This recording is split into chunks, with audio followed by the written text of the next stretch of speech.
multiple errors, yet our pitching continues to be decent, be towards the top of the league, and 11 of the last 13. I mean, you'd think that one of those streaks would start on the during a home stretch, but it started on that road stretch. I mean, so many anomalies, and we'll touch upon the Woodstock anomalies later. This league is just, I don't know. Yeah, Woodstock has been here tonight, and the Turks have had some very tense games in Woodstock. Matt Rose hit an extra inning home run to beat the River Bandits, and they're a team that pitching-wise, they've just done a terrific job. They've had a devil of a time scoring runs.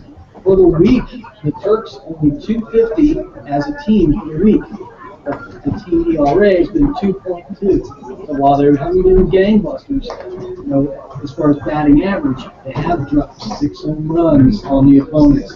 And we still have just 1 home run out of the 13 here at home. Granted, the big dimensions have to do with that, but Christopher Barr's home run is still the only one here. Yeah, like the 1 home run here is expected, but the fact that the Turks have 1 home, if you had told me blindly the Turks had 1 home run at home, I would say no way are they near the top of the league, let alone ahead of the second place team by 3 home runs. If you told me midway through the season that 1 home run, you had to talk me down from the ledge. And I think Front Royal's second was 10, I believe. We're 3 home runs ahead of the next place, and we only hit 1 at home. I mean, just so many crazy things. I mean, it helps when you get 3 in 1 game like 2 nights ago. Right. In Stanton, I believe. They were doing a Baltimore Orioles imitation where all the scoring comes from the long ball and nothing else. Mm-hmm. And they've even, 3 home runs the other night, and I think they only got 5 runs or 4 runs even. Right. Like 3 home runs, so it's not even like they're scoring these guys on base. They're just finding ways to win, and they're really winning these low-scoring games. The pitching's just been able to hold the opponents to about 3 runs or less the past few times, and as expected, they're 6-0 when the opponent scores 0 to 2 runs. So. And Logan Ondo on the back end has come in some tight situations and done the job. I think that there's been several Turks having great weeks. This is always the day where we're seeing, okay, who's going to be a front runner for player of the week, pitcher of the week, whatever it might be. But it is an absolute toss-up. As the Bandits come in here tonight, whoever the star of this game is, unless it's someone from totally off the grid, Luke Chakowski hits 3 out or something bizarre. It's going to definitely be whoever makes the plays in this game might get pushed to. And I think it's really relieving to kind of see how much the Turk team is starting to fall in place. You've mentioned to me off air how much beyond to be our closer, and I think he is our closer now. He's going to be He's going to be warming up in the 8th inning. We have that 2-3 run lead. He's getting the saves too. I wasn't aware of the pitch count, of the inning count, which, and that. Yeah. And also, Garrett Ford's just been a workhorse. I think I was looking at it last night. I think he's made 5 starts this year, or at least 5 appearances. His first appearance. He's 4-1. And those 4 wins have been his last 4 pitching appearances, and he's gone at least 7 innings in all of those. And again, not something you really expect in summer ball because guys are unlimited. And I think he's only gone 7 innings once. I think he's gone complete game once into 8 innings, or hit the 8.1, 8 and 30. And he's had a real knack of missing bats to the degree that he might give up 7 or 8 hits, but you'll see that it's 6 singles and a double, or something where he's just done a decent job of not walking guys. And really, when he gets guys on, getting out of the situation, he's still a very young pitcher. He's been for Georgia State one of their top guys in terms of innings eater and all those types of things. Run-loss record, he did much better as a freshman than he did this past year. But he just gives you a quality start in the battle like crazy. He'll have the occasional start where somebody might get to him for 4 or 5 runs, but in most cases, he's a guy that you'll see where you had him on the hook in the early innings a few times, and then you look up in the 7th and he's still there, and you only have 2 runs off of him. I think he sends a lot of teams into head scratch mode because it's like, why aren't we getting to this guy? And he's getting that pitch count up there too. Like I said, that he went 8 innings last night. The start before was a home game. I remember correctly, he went 8 1/3. I believe it was like 120 pitches. I remember you and I looking at each other in the 6th inning saying, where are they going to take this guy out? He was around 80 pitches, but he's just a workhorse. And we had him up for the post-game interview, one of the best kids ever. He's so composed. He doesn't even have ice. He didn't even have ice on his arm. But, I played high school baseball in the early 80s. And the only time, I know that is funny, the only time you were ever going to even mention the word ice is if something hurt. There was no precautionary ice going on whatsoever. So towards that the old school. I remember reading an article a while ago that kind of talked about how pitching changed. Now a lot of it is thrown with the arm. Where in the old days, guys they work on shrinking their legs more and they pitch more with their legs, which is why guys can go complete game after complete game and have 120 pitch counts. Which now you'd see a guy go 5 innings and get out of there even if he's at 80 pitches. Yeah, and I think it's just the way the game's changing. Your windup and your style kind of has to match your body. Right. Because if you're James Ziemba, that's one thing. If you're Kevin Llewellyn, it's got to be something different. The way you get that leg drive, like someone like Ziemba.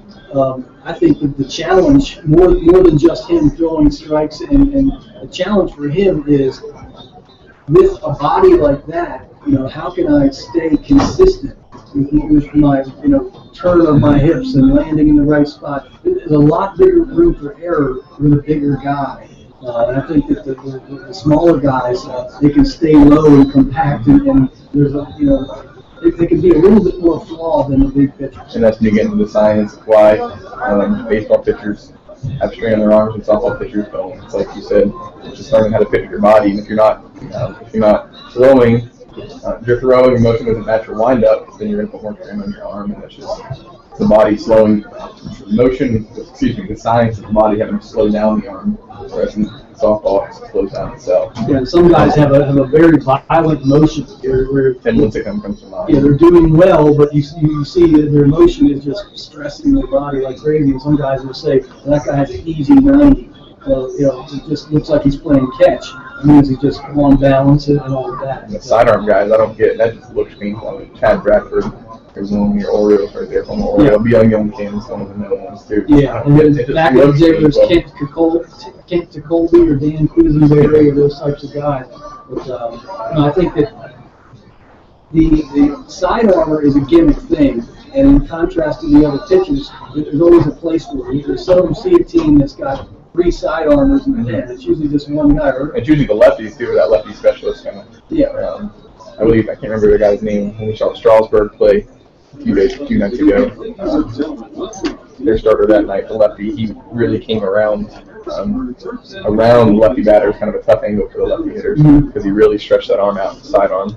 Yeah, the specialist part of it. I mean, baseball is just full of different specializing. Brock Hunter, that was Brock Hunter for Strasburg. This is also the last game that will be factored in before the All-Star teams are put together. So a lot of players, in general, each team is going to have a minimum of 2 position players and 2 pitchers. So after that, it will be, the rest of the roster will be filled out by other players who are doing well. So it will be good representation for each of the clubs. So I think that the 2 managers who have the top teams, in this case it's Front Royal is still in first place. Harrisonburg has slipped into second in front of the Waynesboro Generals after the 3-1 win there last night. And so Coach Weiss and the Cardinals manager, his name escapes me right now, they would manage the All-Star team. Look at the standings, that's set in stone because like you said, even if the Turks lose and Waynesboro wins tonight, they'll be tied. And they still do the North-South breakup for the All-Star game, that said. Yeah. And we have the Turks have the head-to-head advantage. I think we're 2-1 against the Generals. Bob Weiss and I don't remember his name offhand right now. But when you look at the last 10 games, the Turks are 8-2. They're over the hottest team in the last 10 games. Woodstock is 3-7, and they're at the bottom of the standings. Are 5-14 overall, and they just had a lot of ball games where a hit here and a hit there would put them in the win column because they pitched extremely well. But we were looking at some of their stats earlier, and there's some interesting things there. Yeah, Woodstock's just another, like we said, just the anomalies. They're second league in ERA with down here 2.95 ERA. And they have like 5 or 6 guys who are sub-2 ERA with at least 4 appearances, so it's not just small sample size. But yet they're last in strikeouts since 122. And I think, again, we haven't seen them yet this year, but I think we can contribute that to. They have 54 earned runs, but only 102 total. 54 earned runs and 102 total runs. So that's 48% of runs are earned, unearned, which 50-50, unearned and earned, so it must be something with their defense. That would almost sound like a stat for the Turks. I mean, last year the Turks for the entire season, 38 errors, which is, at this level, in a 44-game schedule, that's a pretty good number. I think the Turks were like 34th in defense last summer. Right now, the team has 42 errors in 22 games. We're absolutely far beyond anything I've seen in my 13 seasons as far as poor defense. And that's put a lot of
the halfway point of the season. And last season, Harrisonburg had 94 steals. Right now, we're on pace to get about 29 or 30. But each time I see one of these numbers, it reminds me. Don't even look at the halfway stats now. The pace is going to be way off for everything. Oh, yeah. Whether we're way ahead of it or way behind it. Yeah, the halfway stats now are interesting, but completely not relevant. I mean, it's funny. You and I met 2 or 3 times in the preseason. You were saying how much of a pitching and defense team Harrisonburg is. We're seeing the complete opposite this year. The numbers show that, like you said, we reached our error numbers basically. And well, you saw a lot of draws hanging around here the first 6 or 7 games with the errors because it was just unbelievable. And right, the last 4 or 5 ball games in particular, in terms of played average defense. Yeah, I don't think it's a coincidence though that they started to play well once the Georgia Tech guys came up and once they had consistency across all boards, across their lineup and their pitching rotation and whatnot. It's tough in the beginning of the season when you don't know who your teammates are going to be and you don't know who you're going to be hitting behind, hitting in front of, and what kind of defense you have behind your back. There's a lot of things that happened that are completely unforeseen. Daniel Nicholas injuring his knee, Hunter King has a back injury. And really, Hunter's struggles defensively just kind of came out of nowhere. Yeah, he's a heck of a player. And like you said, on this pitch count really too that we didn't really know about. Yeah, the average fan wouldn't know about. Nichols and King are supposed to be back, and they were playing with the Turks once they get the little injuries and issues straightened out. So that's two nice right-handed hitter, nice left-handed hitter. So I think it's this is one thing I think the Turks are still maybe trying to pick up an infielder. Coach Weiss is not one to just say, well, let's get a body in here, let's get a good player in there. Exactly. He's not looking to fill space. He's looking to fill space with someone who can make a difference in that space. For Now, sure. the last 2 weeks, young Stephen McLean has hit .313 for the week. Now, this week's for him, that's progress. He started to play out of the gate. He hits that range the rest of the season. He was just rough and tricky. You see, he can help.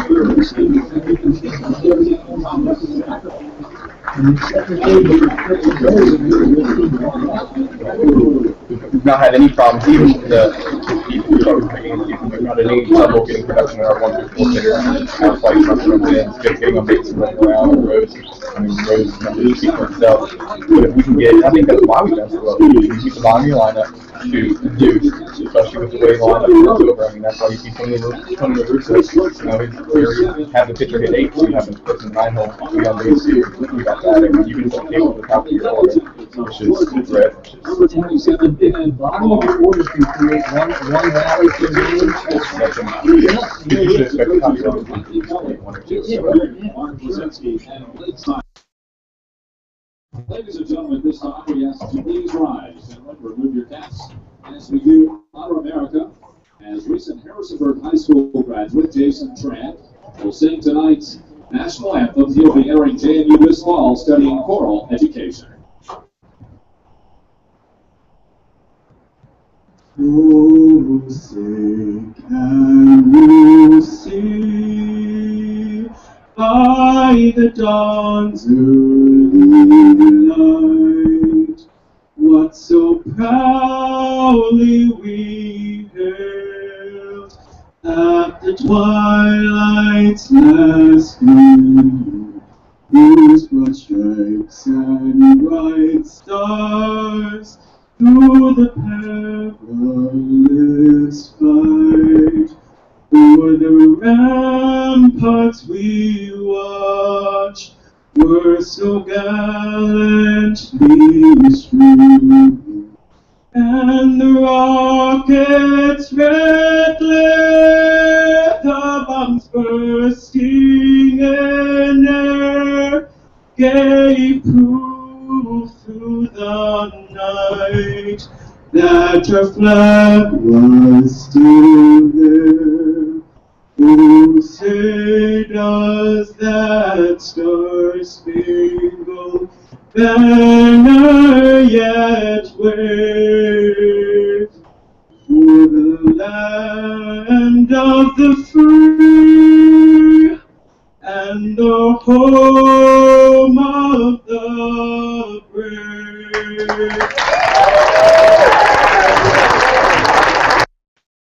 Harrisonburg High School is Let's get right into it, visitors. Leading off for the visiting Woodstock River Bandits, who enter the ball game last place in Valley League with a 5-14 record. Leading off, playing right field, Logan Hogger. Playing second and batting second, Brett Lashley. Batting third is a designated hitter and their best hitter, David Hoffman, who's hitting .368 on the season. Batting cleanup and playing first, Mason Snyder. Batting fifth and playing left field, Zach Garrett, who leads the team with 11 RBIs. Batting sixth and playing center field, Will Malvin. Batting seventh and catching behind the plate from the CAA champion College of Charleston, Irvin Roper. Batting eighth and playing third base, Nick Walker. And batting ninth, Alex Lewis, who will be playing third. On the mound tonight for the River Bandits is the righty out of Flagler College down in Florida, Mike O'Reilly. This is his fifth start. He's 1-2 with a 1.95 ERA and 17 Ks, his second on the team. 1.95 and 17 Ks, but still 1-2. Yeah. Tells me, where's my run support, fellas? But he's got 20% of the team's wins right there. Yeah, that's well, the good news is with that, you string a few together, you can get it going. It's hard. It's hard to be in balance and get yourself looking for the Bandits up and down. You're thinking, okay, there's a potential 1-2 run losses in here. Either way, the winning goes, the Bandits are going to lose. It comes down to one bat. For the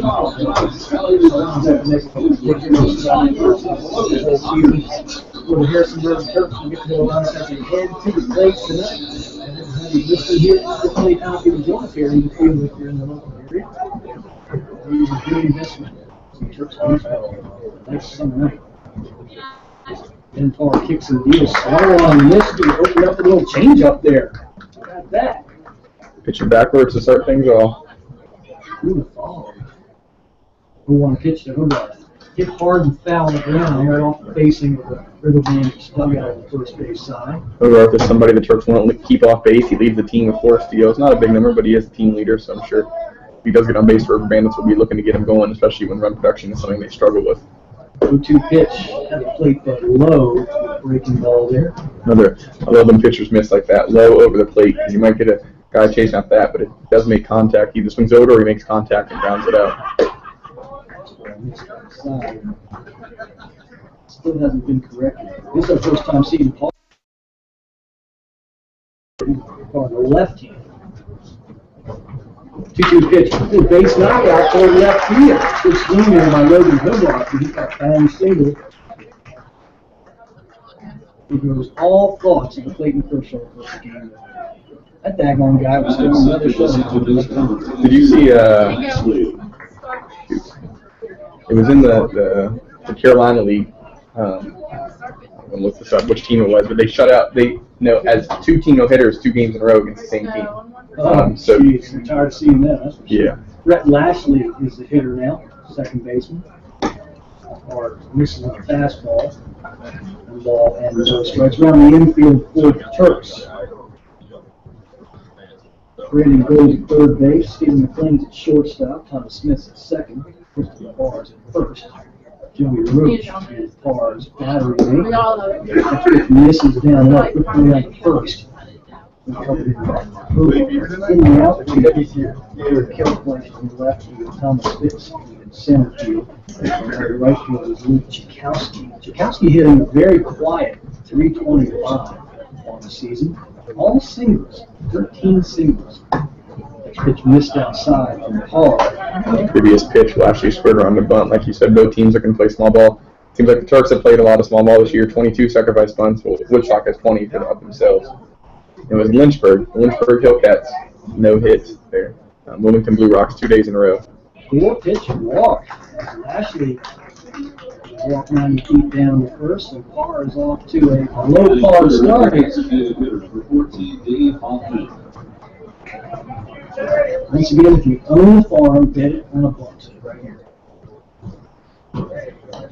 Although, as I said, he leads the team with a 368 batting average, and he already got 1 guy in scoring position. Second. Keep him first, gets back in his position. First pitch pops the glove high. Off of 1 sacrifice bunt.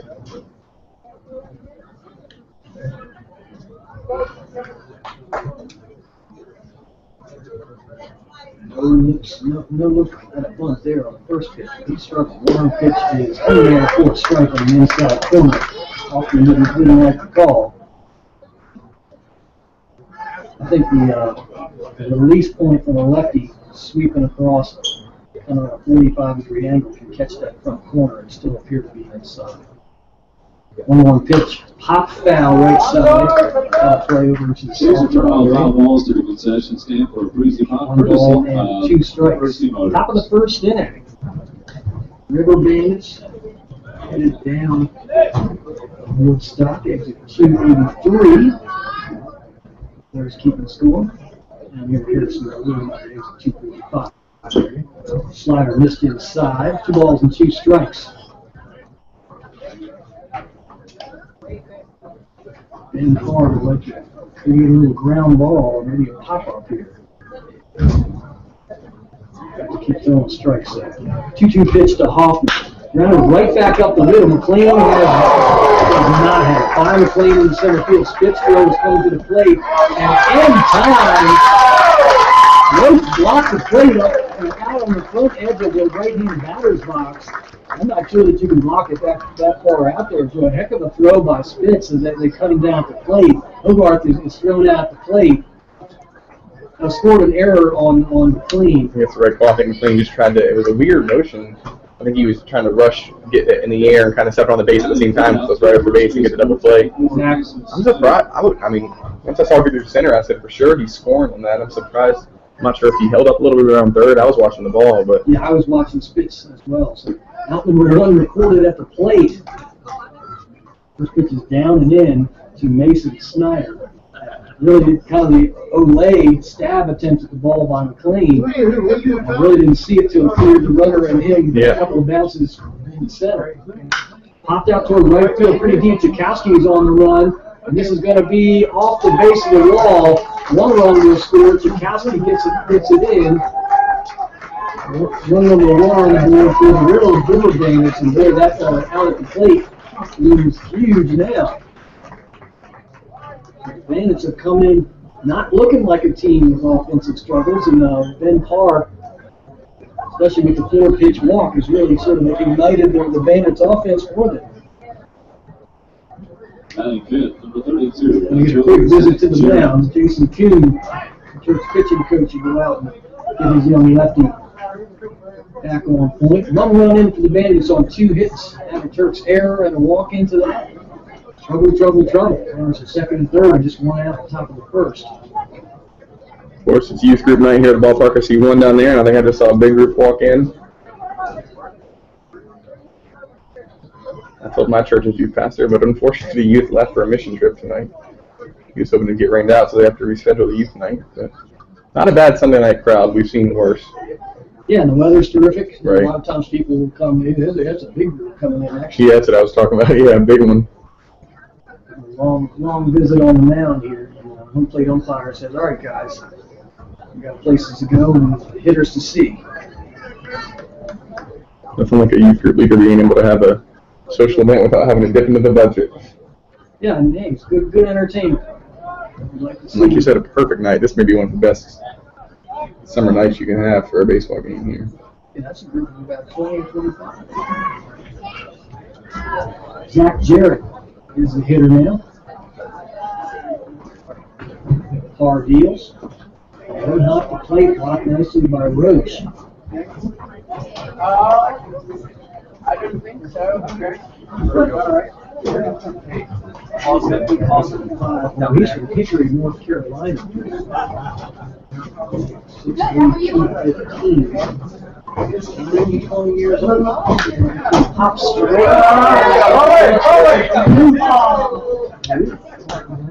You know, that root wasn't there. On the counter. It'll be the closest one we get all season.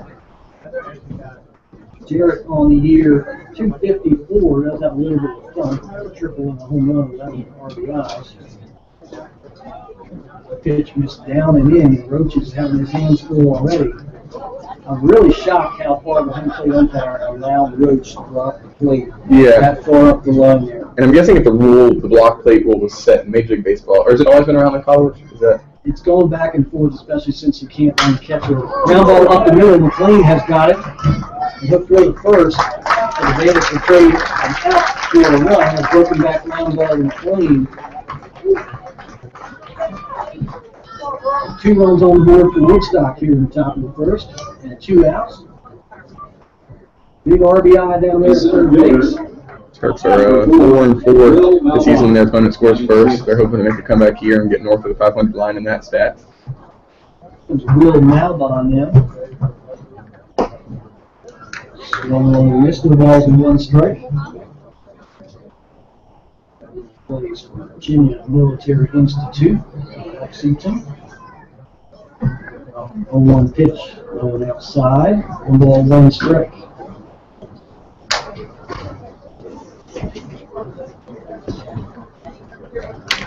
Center field. He too just a 19-year-old from Virginia Beach, Virginia. 1-1 pitch, 1 on and missed. Had to stay a little down and in. Hook up came up empty. 1-2. No home runs, 3 knocked in. 279 on the season for Roach. Baseball. This one gets away from Roach. Quick throw to plate is not in time. Hardest did not bounce off the mound there to cover. Roach got it in time where he could have made it fairly close. Hard did not bounce off the mound and give Roach something to throw to try and cut that runner off. So 3 runs in for Woodstock, and the Turks have looked nothing but sloppy here. First 2-2 pitches, low for a ball. 3 runs on 2 hits. Base knock to left and a double off the wall in right center. Bandits are breaking that telecast here. Chopped out towards second. Thomas Smith has got it. He'll throw it to Christopher Barr for a hot number 3. But Milwaukee half inning for the Turks first. 3 runs on 2 hits, 1 error. And for the bottom half of the first inning. 1.5 yards. 3-0 deficit. Woodstock Woodstock with the Bandits in 10 the on Valley Baseball League promotes good sportsmanship by our student athletes, coaches, administration, and spectators. We jinxed their good play, good pitching, good defense. Participants Yeah, I guess I shouldn't say jinx. profanity, racial, or sexist comments or other Doesn't happen. actions directed at the officials. For all these Notre Dame fans, God cared about sports. You guys will be better than you are. Grounds for Google from the ballpark. Thank you for being a good sport at tonight's ball game. Other games around the Valley Baseball League this evening. Let's see here. We do have Stanton at Albany tonight. That's a later start. Charlestown is trailing Woodstock at a score of 2-0. That's in the bottom of the second. Also in the bottom of the second, North Royal and Strasburg scoreless. And in front row, the Bing Crosby Stadium. And the Lumberjacks and the Rebels are playing in Covington. No score, top of the second.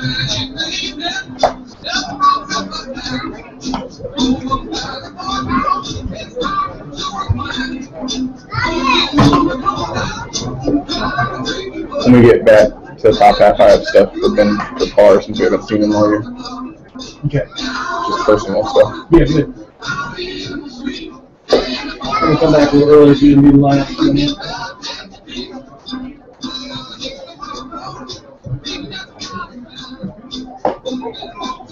Out of the first inning here, Hill Field and Harrisonburg. Dave Warren and Joe Cookinall on call for you. And for the Harrisonburg folks, a familiar trio here. We start things off. Thomas Spitz, center fielder. Christopher Ball, first base. And Thomas Smith, second. Like they've done all year, the season on. Get someone on for that Rose in the cleanup spot. Do his little bit of damage. Spitz on the season is having really MVP kind of season here at the halfway point. Is Matt Rose. If you somehow make it to be the top coach, you better be in the conversation. Right. Mr. Spitz is low for a ball from the right-hander O'Reilly. Woodstock's played 19 games this year, and in 11 of those games, they scored 3 runs or less. They already got 3 runs in the top half of this inning. Mr. Spitz is popped up, shallow right center. Call for a pop by the man, the left fielder, Logan Hogarth, for out number 1. Comes Christopher Barr now. Barr's kind of been sitting right around the 250 mark. Above that for a shade, long down to around 226. Left-hand swinger from the University of Miami. First pitch is low for a ball. He's from West Palm Beach, Florida.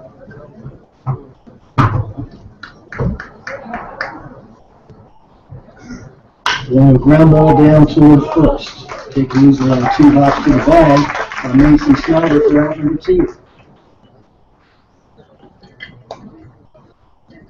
Comes Thomas Smith now. Second baseman number 13, Thomas Smith. 340 last year, but he's really struggled so far this year. He's at 259. He's had some big hits though. 9 runs batted in, 3 doubles along the way.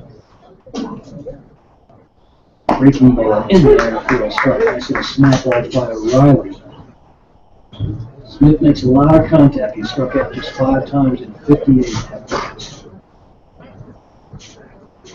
1 pitch to Smith. Another curveball surrounded and fouled up on top of Turk's dugout third base line. No balls and 2 strikes. Just a reminder, on July 6th, the All-Star game will be here at Eagle Field.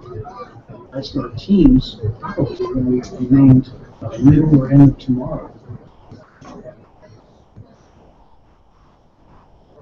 Slider is swung on with a good-looking pitch there by O'Reilly. 1, 2, 3 inning, all powerful heroes. Following the 3-run upright in the first for the Bandits. Headed for the top of 2. Woodstock in 10 over the top. 3 lessons on the first.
Leading off the catcher, number 33, Irvin Roper. Top of the second inning, Irvin Roper will lead things off. Left-hand swinger from college at Charleston. Takes the ball up high.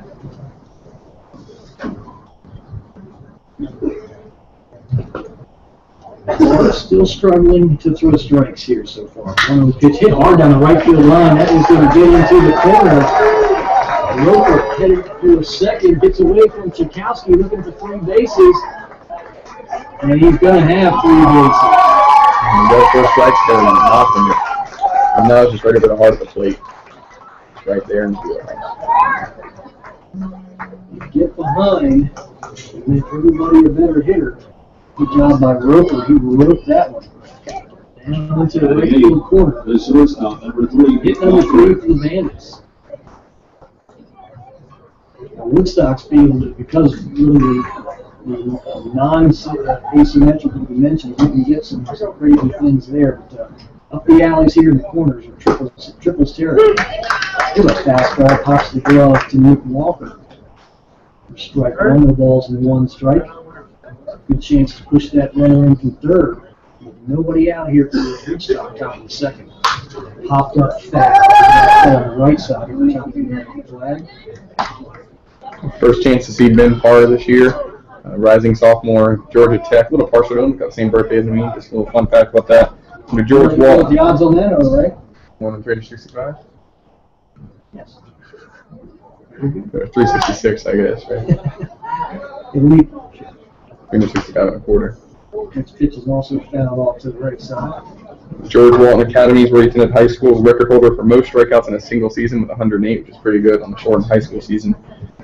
4-year honor roll student and member of the National Honor Society. Ground ball up the middle. McLean takes it behind second, third, first. It's in time. Once again, so they run for an out. A real nice trade in this game of baseball. 4-0 Woodstock.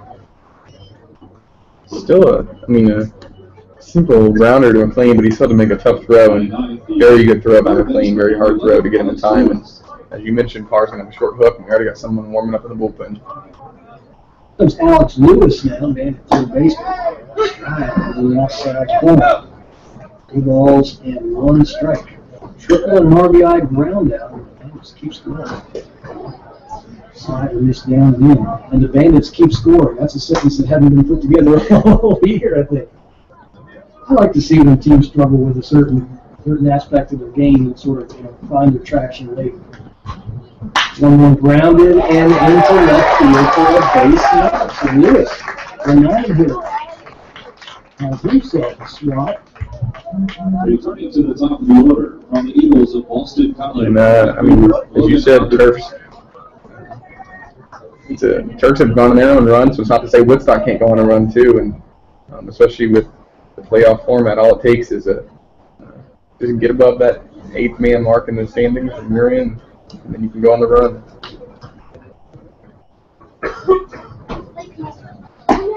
Fastball missed outside. 1 ball, no strikes.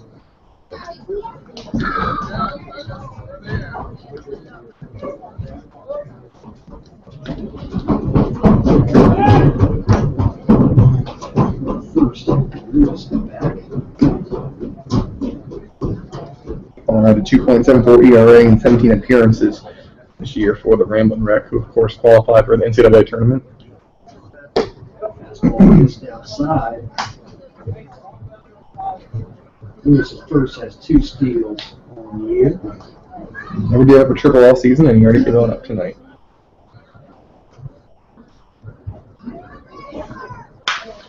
Flare out to center. Spitz trying to get there. He will not. Back in there, Texas leader style. At the end of the bat. Hobart. And Brett Lashley now. 2 on and 1 out. Woodstock's pitching, and you get some guys who run some sport. That's exactly what O'Reilly has not been getting all year. 1-2 with an average under 2, 17 strikeouts. Right the measure. Fastball high and left side to Lashley. Brett Morgan throwing in the Turks' pen right here.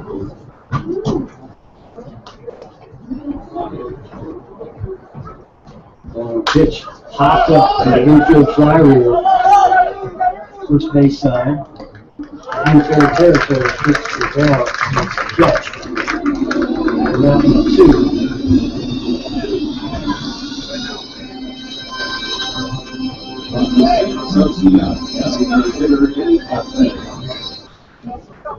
Comes Dave Hoffman here, and Joe, I think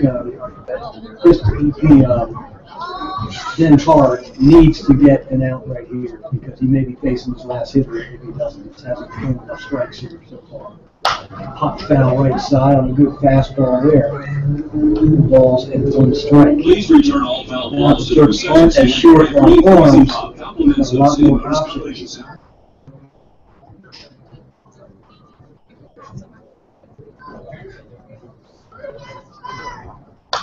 Now straight back to the screen.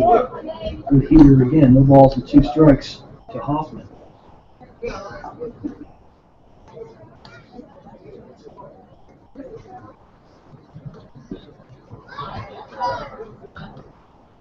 Carr comes set and he deals. Way outside. Hoffman from Niskayuna, New York. 6 foot 180 pounder junior here at Siena. And he too is not 20 yet, just a 19-year-old. 1-2 pitch is down and in. 2 balls and 2 strikes. 368 for Hoffman. That really jumps off the chart. Just 2 runs batted in. 14 for 38. 2-2 pitch. Hit hard out towards second. Thomas Smith is up with it. Underhands to McClain at second for out by 3. Woodstock and Gable.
Probably the second inning. And Matt Rose, BBL Player of the Week. Matt Rose leading off the Turks. Fastball had the outside corner, but still a shade low. Rose, Kelp Fleisch, and goal here in the Turks' second. And pitch, inside corner, strike one. 1 ball, 1 strike. Talked about O'Reilly's good pitching numbers and just lack of run support. In the 1 win he has, he got 10 runs of run support, but in his 3 games that he pitched they lost, he got 3, 2, and 3 runs respectively of support. 1-1 pitch just missed on the outside corner. Got a good running fastball, moving in slightly on the right-hand hitter. 17 strikeouts to go with 2 walks. Make that 18 strikeouts at the 1 last inning. 2-1 pitch bounced back to the screen. 2 balls and 2 strikes. 4-0 Bandits. Bottom of 2. Riley deals high and tight. 3 balls and 2 strikes. Rose is a long, lanky kind of guy. He's got thick hands. Breaking ball hit hard out into center field. Good job on the center field to cut it off, and Roseman had a big turn and retreat to first. Good speed out there in center field by Malvon to cut that off. Big Alley's here at the ballpark. He got on his horse right away and cut that off. Rose is not a speedy guy. Still, that's good play by the center field. Rose was definitely thinking about too. I mean, he was more than a quarter way there, not quite halfway, but he took a big turn around first speed. Here comes Kel Fleisch now. Eric leads the club in clean runs with 3. Rounded out toward third, juggled briefly to throw to second for 1, back to first, and time for the double play. Heck of a double play there, kind of juggling at third, but he was hit so hard. Plenty of time for Lewis to get it over to Lashley, and then over to Snyder at first. So 5-4-3 double play. Put your best friend. The bases are empty with 2 outs. Everybody who was involved in that play made a good job. Third baseman, really hard hit ball, and he was pretty shallow. This pitch is high for the ball to Brandon Gold. Did a good job stopping it. Lashley at second, kind of to come off the base and make an acrobatic catch. And over at first, Snyder with the kick at first to get the final out. Rounded out the shortstop and through the full house. Nick Walker's up with it. Where the first is in time. No stretch by Mason. Back quickly opens up with a leadoff single. A couple of pitches later, they're walking off the field. Promising start and awfully non-promising finish. You know, the air got let out that balloon pretty quickly. Good pitching by Michael O'Reilly. They're at the top of the third. They're on top of Harrisonburg Ford now.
Let me know.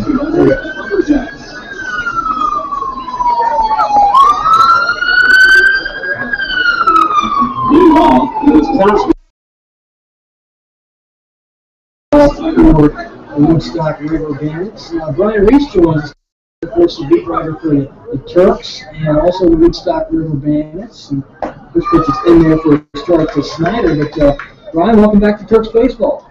Thanks for having me back home. Well, I think that you've seen more of Woodstock than we have, certainly.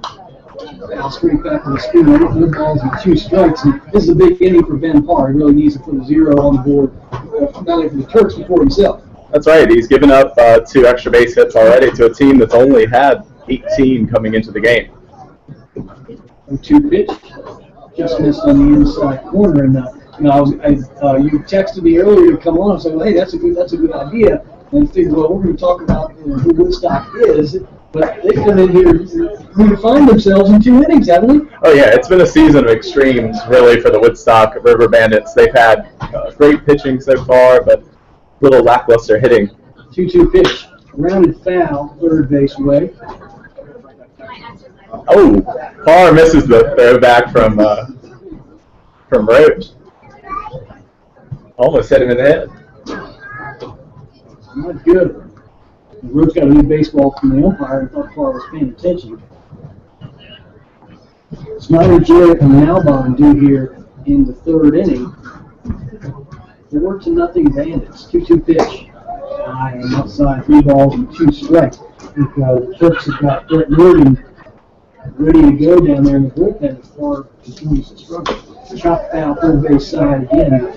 You got Woodstock, Harrisonburg, who are the other 2 teams that you cover? Charlestown and Strasburg and Charleston. Okay.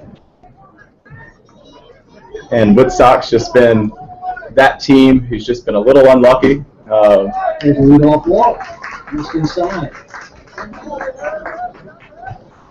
on paper you would see their pitchers win-loss records and say, wow, this team isn't they're not very good. They have 4 of the best pitchers, I think, in the league so far this season. 4 guys underneath 2 ERA. Right. So that's winnable. Still got to have runs.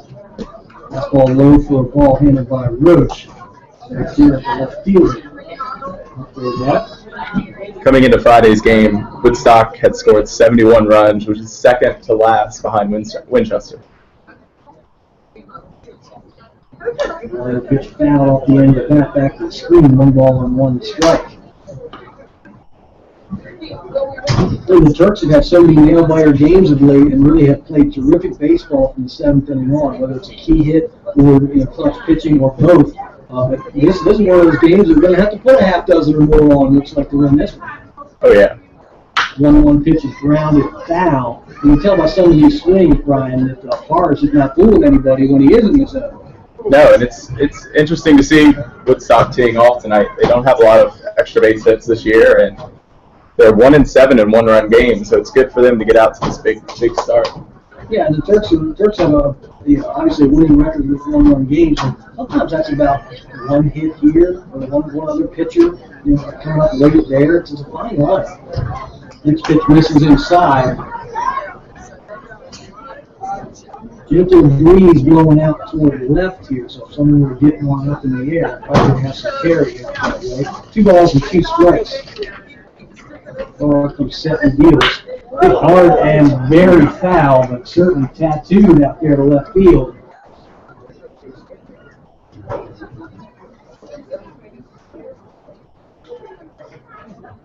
Two balls and 2 strikes. Woodstock got a huge double play to kill the Turks rally there in the second. Turks would like to get one right now. Return that favor. 2-2 pitch, grounded foul again. Jarrett way out in front of everything. Parr has a changeup in his repertoire, dropping it down there right now, like corkscrew Jarrett into the ground on a swing. 2-2 pitch again. Grounded out towards second, 1 hop. Smith has got it to McLean for 1. Go to first is not in time. Ball's hit pretty soft, and Smith and McLean just didn't have enough time to turn that loose. Almost got what you're looking for.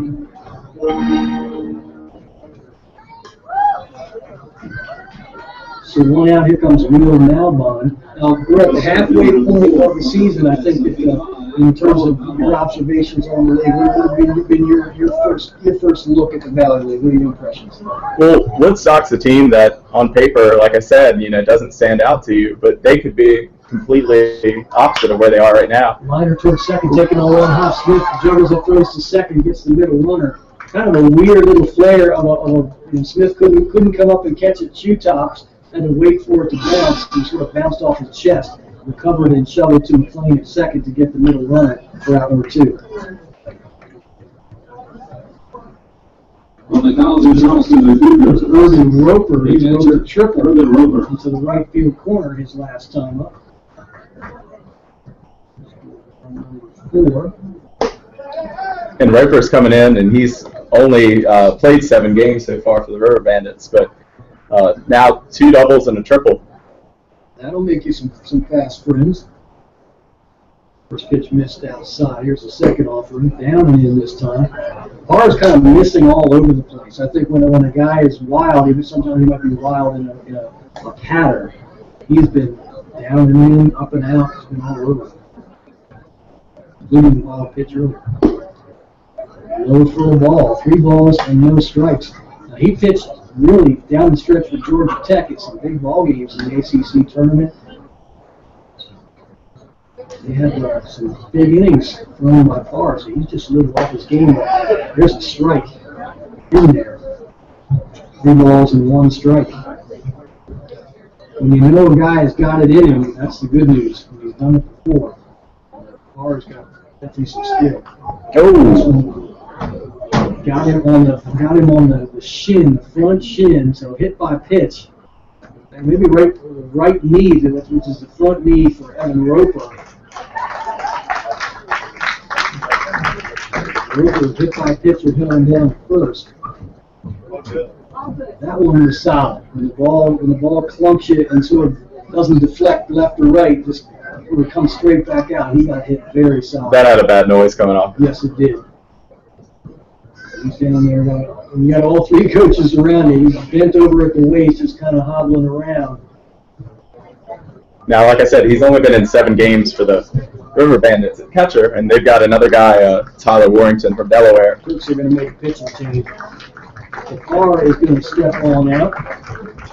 Brett Morgan will come into the ballgame. So while Morgan takes his warm-ups, just this is a good time for us to. We're at the halfway point of the season.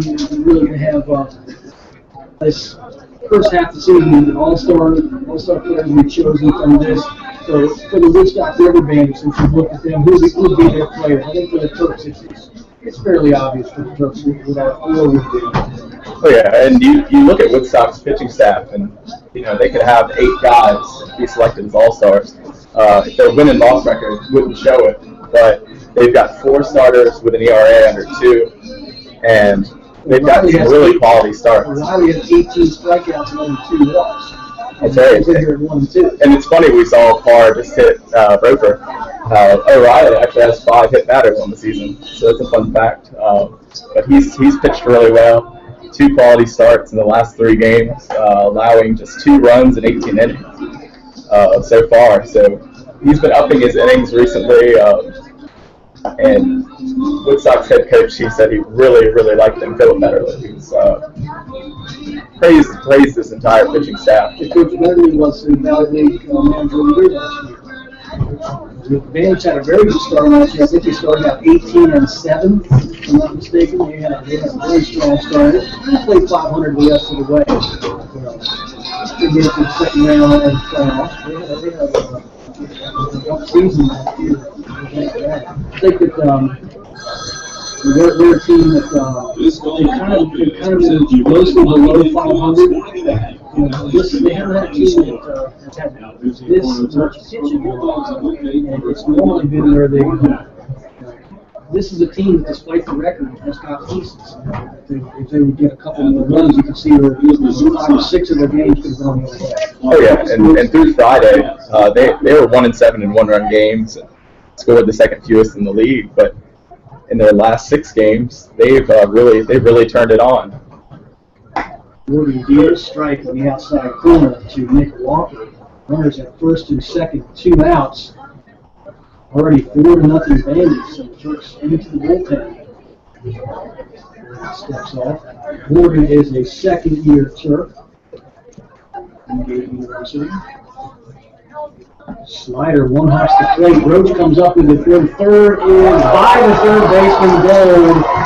1 run will score on the play, and it's 5-0. Not sure if Roach would have had him anyway, even with a perfect throw to Gold. At the time when pitches handcuffed you, that you're just not going to be able to recover and still throw someone out. It was a strange play. It looked like more of a delayed steal, but it was really a gamble on the bases. I think for Woodstock, when you're up 4-0 early, you can gamble a little bit. 1-1 pitch to Walker, swung on and missed. Mighty cut by Walker. Morgan's been incredible in his last 6 innings of relief. He has a 0.75 ERA. He hasn't given up a run since giving up 5 runs on May 31st. 1-2 pitch in the chin music. Look out, Nick Walker. Jackknife has held it back out of there. That'll get your attention. The eyebrows didn't need trimming. He just got it there. 2-2. Morgan comes set and throws it by Roach again. A wild pitch by Morgan. 2 wild pitches. He wants the baseball changed. Whether it's Ben Parr or Brett Morgan, both of them just struggling mightily here to throw strikes. 3 balls and 2 strikes now. 5-0 Bandits, and the Turks are going to have to stop staking the Bandits to all these free bases if they intend on coming back tonight. 3-2 pitches outside for a ball. Nick Walker will walk on down to first. Brian, if you're Woodstock here, there's absolutely no reason to not run Walker not run him to try to steal another run maybe. Oh yeah, and you've got a 5-run lead. They've only stolen 12 bases on the season, and that could be partially due to the fact that they just haven't been getting base runners, and they've kind of tried to do what they can. Comes Alex Lewis now. Fastball pops the glove for strike one. So who offensively, obviously, Hoffman would be one of the all-stars for Woodstock. It'd be the other position player you think offensively for Woodstock that would likely be a position player all-star. Well, Will Malbon from VMI, he's really had a great stretch. He's gone 9 for 22 since starting the year, 3 for 21. He's got a double, a triple, and 3 RBI in that stretch. Foul back to the screen. No balls and 2 strikes to Lewis. Runners at first and third.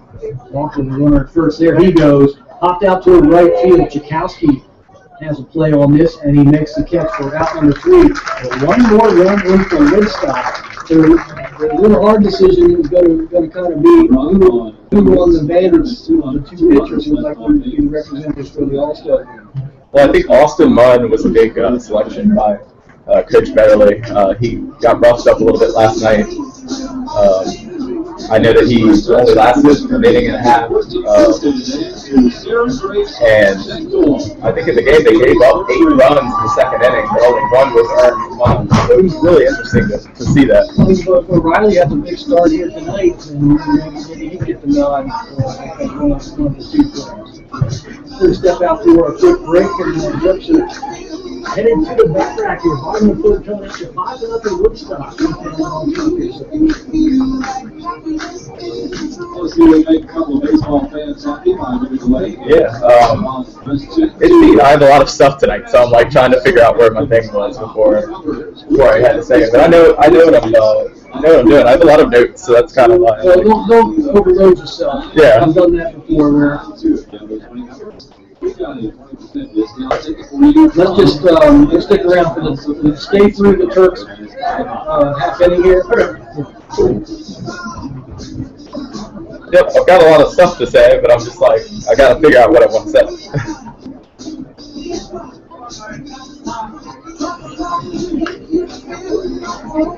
But it's neat. They've been kind of playing different guys and have new guys come in. Roper's only played 7 games, and then Hoffman. Having gotten just plumped in the knee and you're a catcher, that's a big deal. Oh yeah. You know? They could have Warrington come in. He's done really well for them too.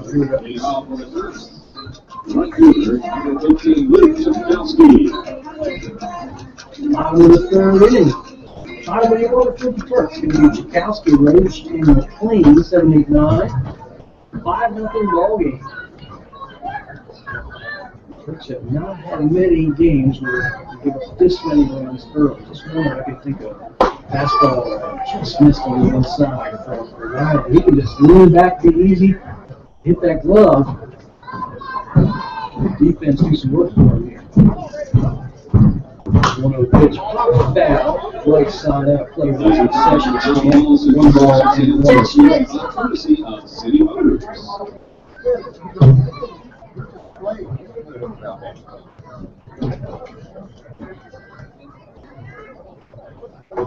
Riley deals inside for the ball.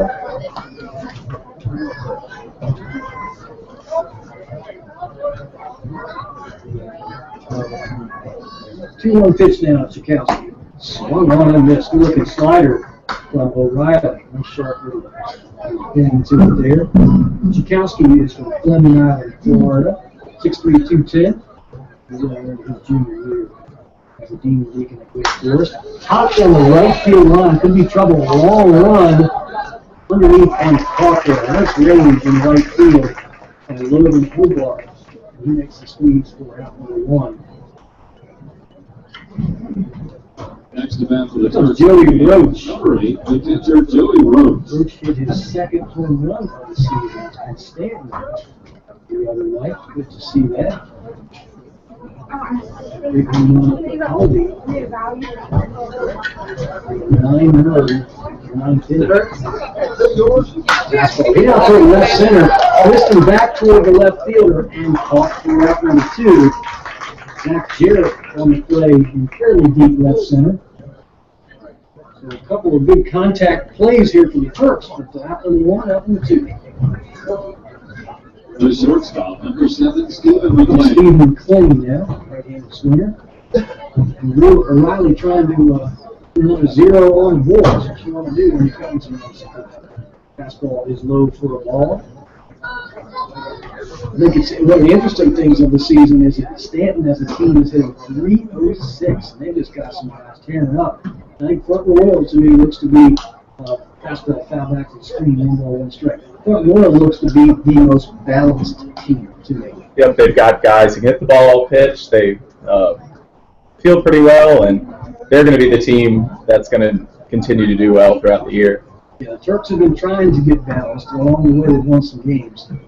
1-1 pitch is popped up right side. Through the near time. Freezy popped up. That's right. Let's go 3-1 for the Freezy Pop compliments of City Ball, 2 Motors, strikes, 31 South 3-1. Main Street in Harrisonburg, home of high performance and economical quality used cars.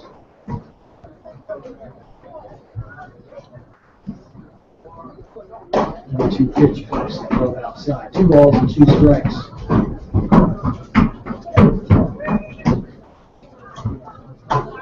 Winning at 2-11 on the season.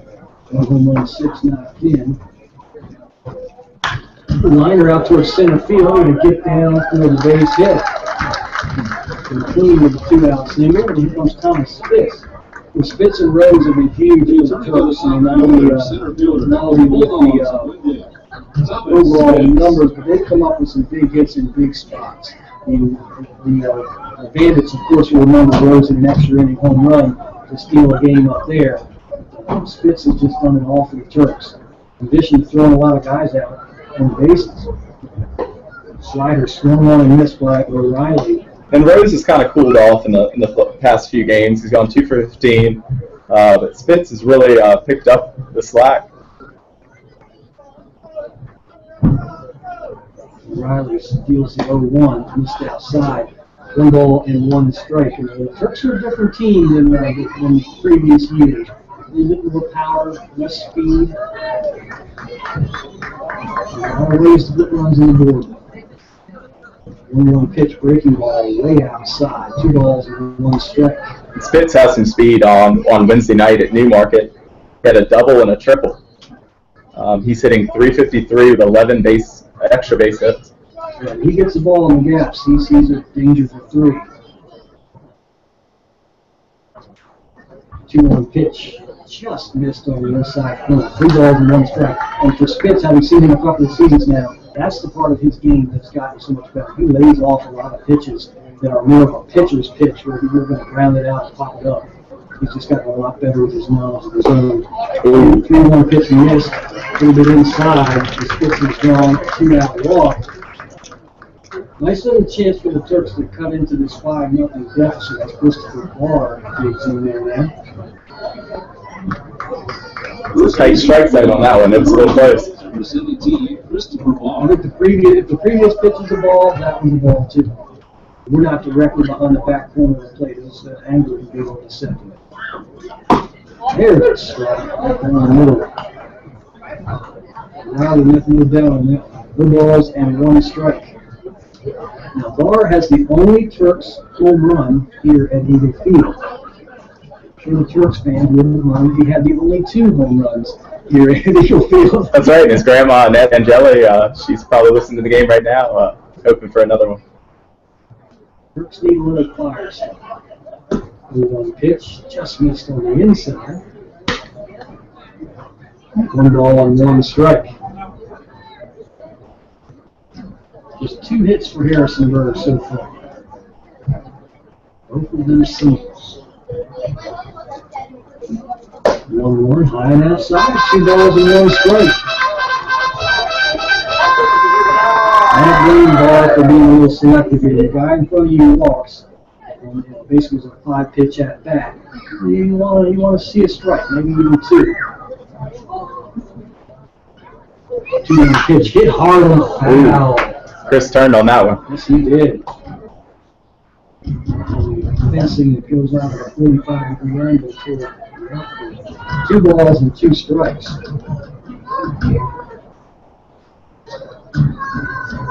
Riley really hasn't thrown him anything off speed, like a change up or slow curve. Hasn't thrown him anything. Everything's been fairly hard so far. 2-2 pitch way outside. He's got some run on that fastball, and I think that's why a couple of pitches he spits, they ran off the plate and were inside to him. There's some late run to his fastball, which when used to your advantage is a heck of a weapon. 3-2 pitch to Barr, chopped down toward first, and taken on the second hop right to the bag. Unassisted there for Mason Snyder. In the bottom of the third, no runs, 1 hit, no errors. We step out for a quick break, and we'll thank Brian Reese for joining us. And Brian, we'll check in with you as the season goes on. But I think that the big story this week for the teams you cover is Strasburg finally got to play a home game. That's right. They got a big win against Waynesboro. He's been surprisingly struggling as of late. They started off the season really poorly, but it's good to see Strasburg get that first W and finally in Strasburg after playing 7 neutral site. Yeah, and they made it to the finals last year against Waynesboro. So we'll definitely talk about that the next time that we have you on. But All-Star games coming up on July 6th. Maybe we'll talk to them as well. Sure. Thanks so much. Appreciate it. Thanks a lot. We'll step out for a quick break. Back into the ball. Guys. Always fun. Thank you so much. Appreciate it. I've done this to myself before, where I information overload, and what I'll do, I'll come up with a lot of stuff, and then I'll just edit myself and say, let's turn 10 into 5, let's turn 5 into 3, and those are the 3 that I really like. And just when you go on as like I did, you're not talking the whole game. Yeah, because so you can have it's choked up too. Yeah. So you can do that. And I have all this so I can give to their The first time I did football on TV, it was one of those things where I've done radio and done sports writing and all that before. What don't you have time to do on TV? You look down at your notes. So it's like, what were you thinking, you dumbass?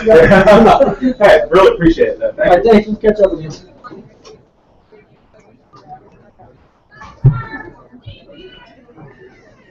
Top of the order for the River Bandits. First pitch is outside for a ball to Logan Hogarth. 1 ball, no strikes. 5-0 Bandits. Top of 4 here at Harrisonburg. Slider missed on the side. 2 balls, no strikes. First pitchers have thrown a lot of balls so far. That'd be run over. Look like we run a baseball. First strike on the outside corner. Good hard fastball there. Brett Morgan, 2 balls and 1 strike. Morgan has a sign of lights and moves the 2-1. Grounding right back to Morgan. We'll go after the first interview. The ball for out number 1. Ryan is kind of flummoxed by the River Bandits here tonight, Joe. It's like, who are these guys? I thought I hadn't figured it out. He sent me an email earlier this week with all their pitching information and breakdown. And we talked so much about the pregame how the Turks are hot, and Bandits are struggling, and they're hitting nothing. This game is completely opposite about what we talked about in the pregame. It is. First pitch to Lashley is low for a ball, 1 ball, and no strikes. Which goes your theory of 2 guys in the booth not being able to control what happens on the field. That's it. That's why I don't believe in jinxing. The minute you have it figured out, guess what? You don't. 1-0 pitch, pop foul right side. Out of play, 1 ball, 1 strike. Well, I think that the good news for the Turks, and I'm being the eternal optimist here, is I'd much rather be down 5-0 early and say, okay, we are the team that put 9 on the board in 1 inning in the game earlier this year.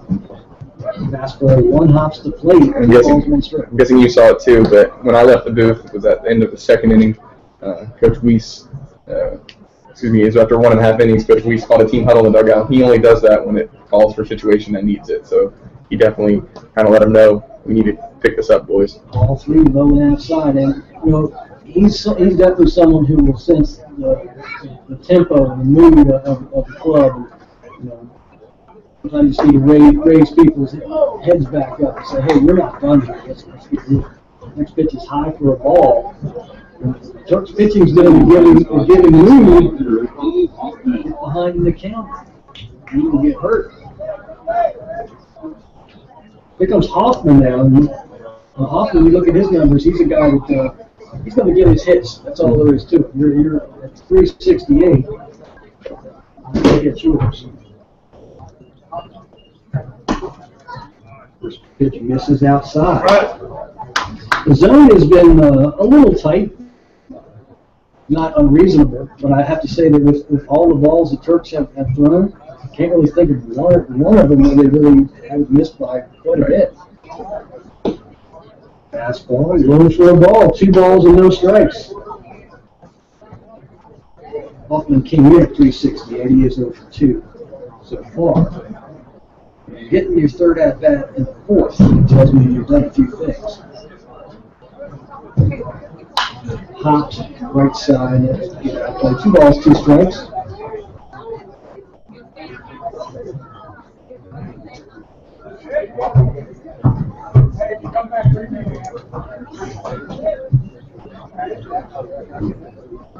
Morgan becomes set. There's the runner chopped out toward left field, going to get through there on the ground, headed over to third on a play. Good execution of the run and hit. First and third now.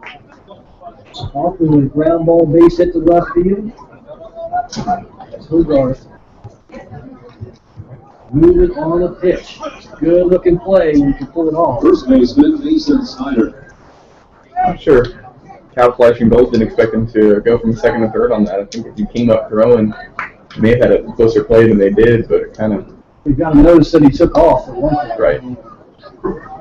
First pitch to Snyder is high for a ball.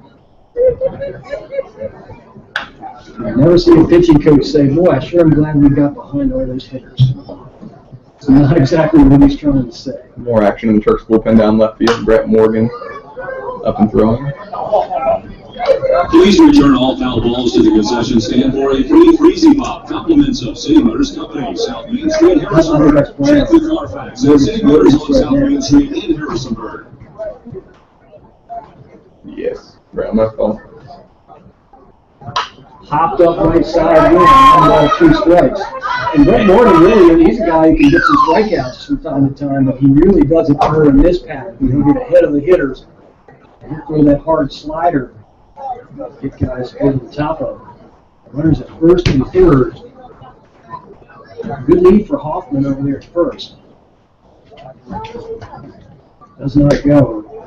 Fastball blowing outside. 2 balls and 2 strikes. 5-0 Bandits. The Turks have got to stop the bleeding here to give themselves a chance at a comeback. 2-2 pitch. Chopped out to his second base. Smith will go to first where his only is it too far to even try and get the middle runner. So a broken back round out by Snyder scores run number 6 for the River Bandits. Left fielder, number 32. Good situation in baseball by Woodstock. You're not going to get a double play on a ball to the right side like this. Runner at second base now is Hoffman. First pitch is fouled off to the right side. Zach Jarrett, the hitter now, and left fielder. 6 runs on 6 hits. Aided by 2 Turks errors.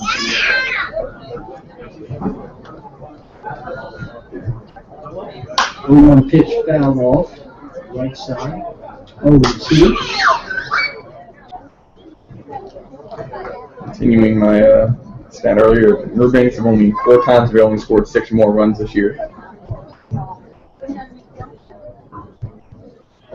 2-2 in those games. One of those losses was the Turks. Pretty good out toward right field. Chakowski goes back, and Luke makes the catch. Out. Number 3. When you look at the scoreboard, it's like looking at 1. That's kind of what the Turks do to a lot of people in small ball, manufacture some runs. So good work by the River Bandits. Really doing a great job of making meaningful outs. That doesn't say that sounds good oxymoron, meaningful outs. But 6-0 headed to the bottom of the 4th inning. Real nice righty on the hill, Mike O'Reilly. Just one pass out there. Just checking out your boy. Buy one, get one free from Stupid King. Get over to America's #1 juice bar. Northern Virginia.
Bottom of the fourth inning going to be Thomas Smith, Matt Rose, and a pair of Kelp Flesh. It's Mike O'Reilly, and doggone if those Bandits don't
It's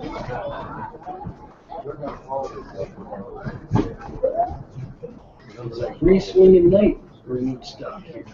Slider missed on the outer edge. Stayed down low. 1 ball, 1 strike. Right back to the same pit.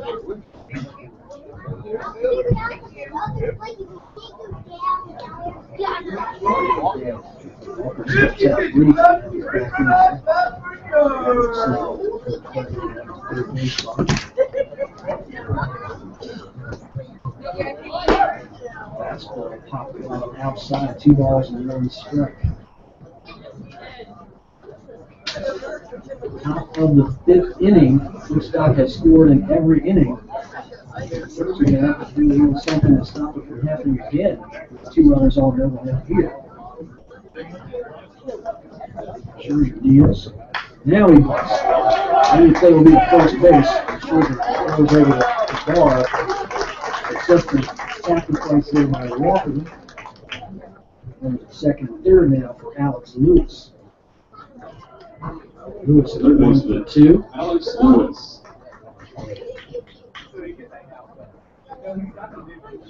6 runs on 8 hits. With 4 1/3 Riverbanks. That is an absolute torrent of offense for this club.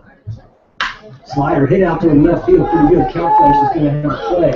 Makes the catch, and he's only throwing to move into third. And his run number 7 comes across. Small ball comes up big for the Bandits there, and Bruno Albon comes home for number 7. Before I forget this little tidbit, looking up Alex Lewis's background, Midre Cummings coming on. Yes. That's his uncle. Really? Yeah. Okay. Midre Cummings, Alex Lewis's uncle. Played with the Pirates, Phillies, Red Sox, Twins, Diamondbacks, Rays, and Orioles. That's a journeyman. Misses outside, 1 ball and no strikes. Plenty of journeymen out there. To Logan Hogarth. You know, the journeyman playing a boys' game for a paycheck. Okay, well. Franco, Urbina, Ugeth Urbina comes to mind. Yes. Slider in there for a strike. And the Turks own Juan Pierre. Juan Right, Pierre, yeah. a journeyman everywhere, but stat accumulator.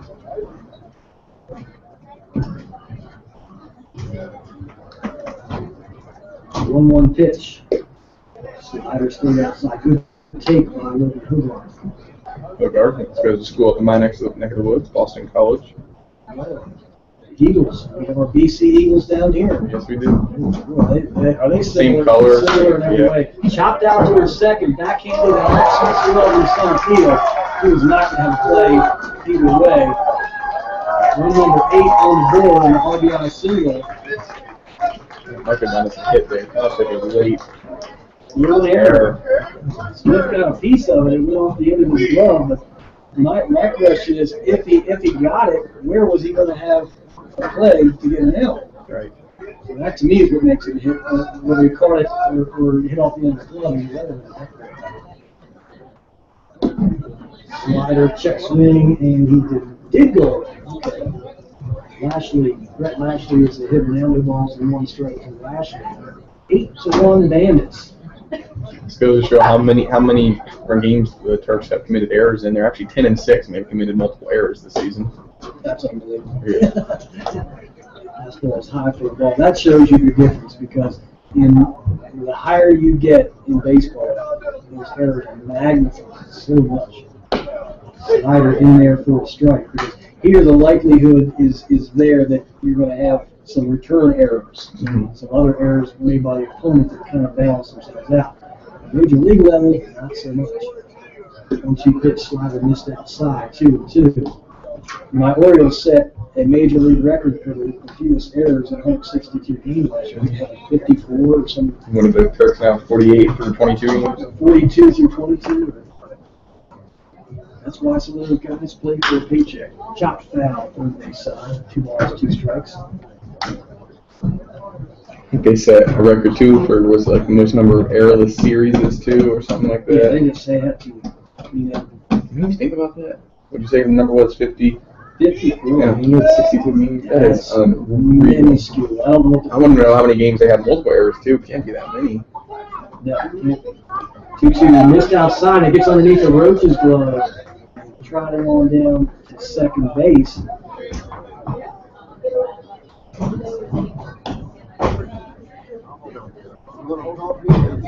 Three balls and 2 strikes, runner at second base, 2 outs. 2 more runs in here for the Bandits.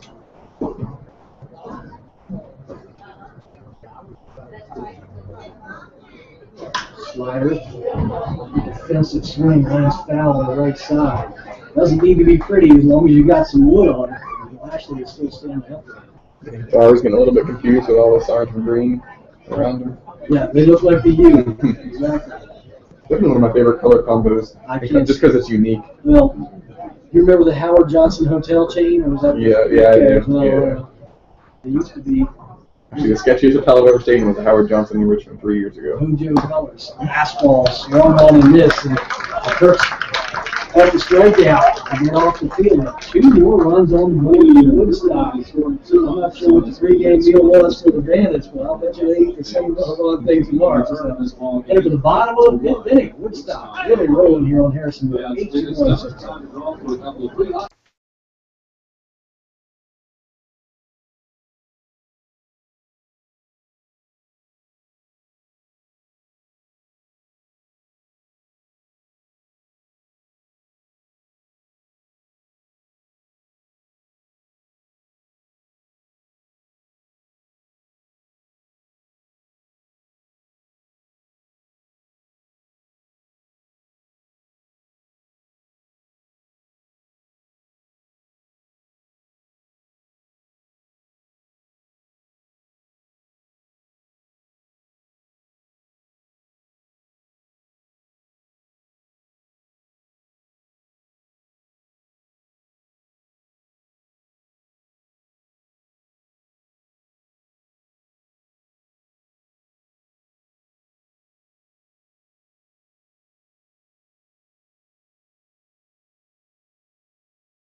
Come here look for the Turks. McLean, Spitz, and Barr are due. Fastball missed outside, 1 ball, no strikes. McLean is 1 for 1. Uriah reveals. 1-1 and miss. McLean has looked much better at the plate. His numbers show. It's 2-11 coming in. He was way bad. First 10 12 games of the year. Breaking ball, had to play for low. He snapped off by O'Reilly. 2 balls and 1 strike to Stephen McLean. Big breaking ball stayed outside from the time to left his hand. 3-1.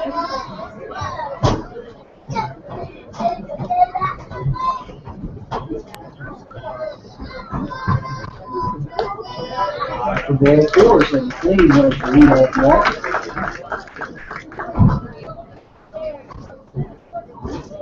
There's Thomas Spitz.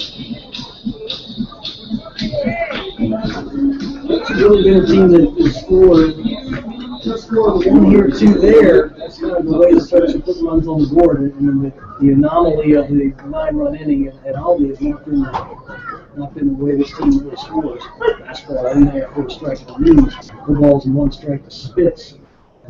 Spitz is 0 for 1 after on the walk. Like we said, 3 home runs the other day with only 4 runs scored, so not leaving too many men on either. Just Popped up right side, and he was just going to get the play. And row 2 stands on the right side. 4 balls and 2 strikes for Spitz. Spitz making a lot more contact, cutting down the strikeouts, increasing his plate awareness. So here on 0-2. Range to O'Reilly. Give to Spitz. Out foul. Out of play. Good fastball by O'Reilly.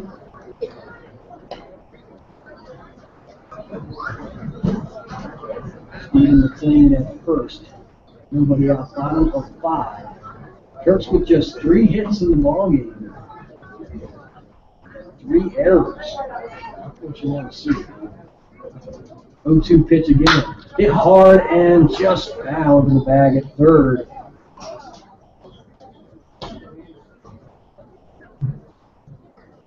Remains no balls and 2 strikes. Christopher Barr on deck for the Turks. Put together a little bit of an inning here. Play better baseball. Steps off. Half off Rubber now. It's a sign he likes from Roper. And he goes the 0-2 again. Breaking ball stayed outside. 1 ball, 2 strikes.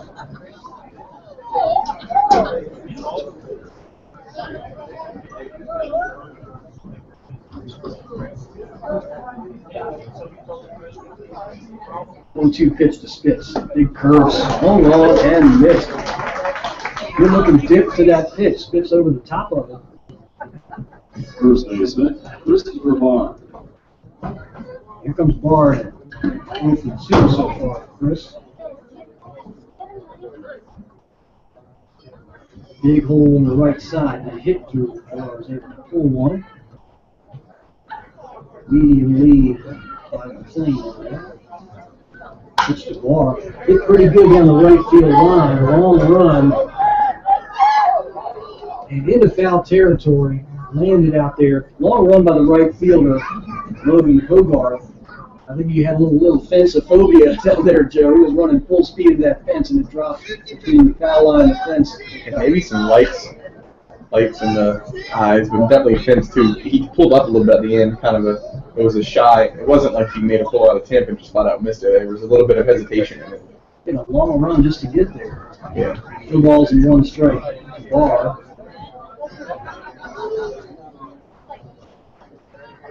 He goes barrel and makes that catch. He certainly will beat himself some fence there. Chain link. 1 pitch. Outside for a ball. 1 ball, 1 strike.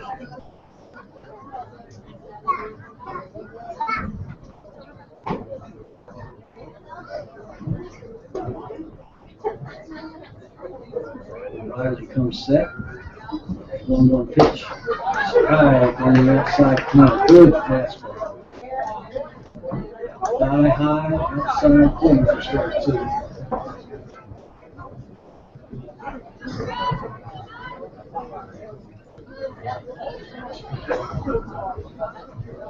One-two pitch. Way outside high.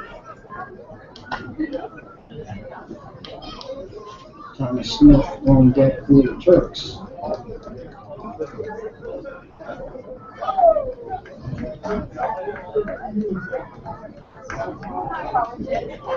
2-2 pitch is way outside again, so Riley is as far off the target as we've seen him on the last 2 pitches there. 3 balls and 2 strikes. Riley low 70s on this pitch count. 3-2 pitch to Barr. Hit hard and then right to his corner for a base knock. Really tagged it good. The second base easily. And McLean's going to be set because the throw was into the second. And Stephen McLean sees all the way from first. The throw came in towards second. Coach Winston hesitated to throw the field to McLean. At third, he came barreling. That throw goes to the first baseman as a cutoff man. McLean should be held. Heads up play from a coaching standpoint. McLean never broke stride. So RBI double to Christopher Barr. I've seen Coach Weiss be pretty aggressive. Guys running their bases trying to score, especially when they're trailing. I think he wanted to at least take a chance to score 1 run with an opportunity because you never know what's going to happen next better. Now what they're doing now for Woodstock, and they've got a lot of close games, and a lot of games that appear to have gotten away from them. You did not get a run here or there, build up a run here or there. For Woodstock, nothing's a sure thing until you're on the bus ride back home. Riley is, seemed to be getting behind the count a little bit. Good at that by Christopher Barr. And we got one he can handle there at the moment. He didn't miss it. Here comes Thomas Smith. good speed at second and first and par. 8-2 now. Still just one out.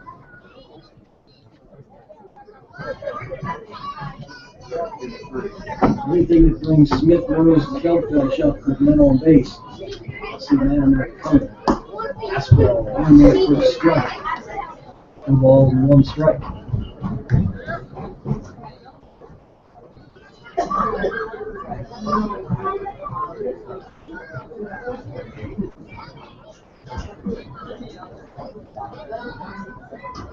Riley comes set.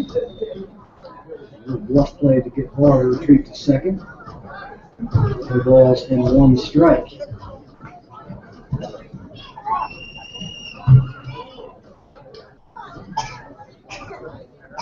Outfield and infield all straight away for Smith. 0-1 pitch. Hit high and deep, but foul to left field. Jump all over that. Foul ball. Good margin. 2 balls and 2 strikes. Smith guessed a little too right on that one.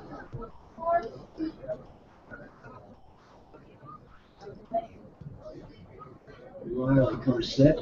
Short lead for Barr out there. Then flare out toward right center. Twisted back and caught by the right fielder. Tag from second and going to third, making it in there on Barr. Throws a little bit offline.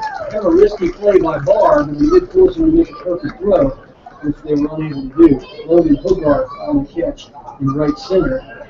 Pretty strong throw, but it was just offline enough for Barr to make it in there third.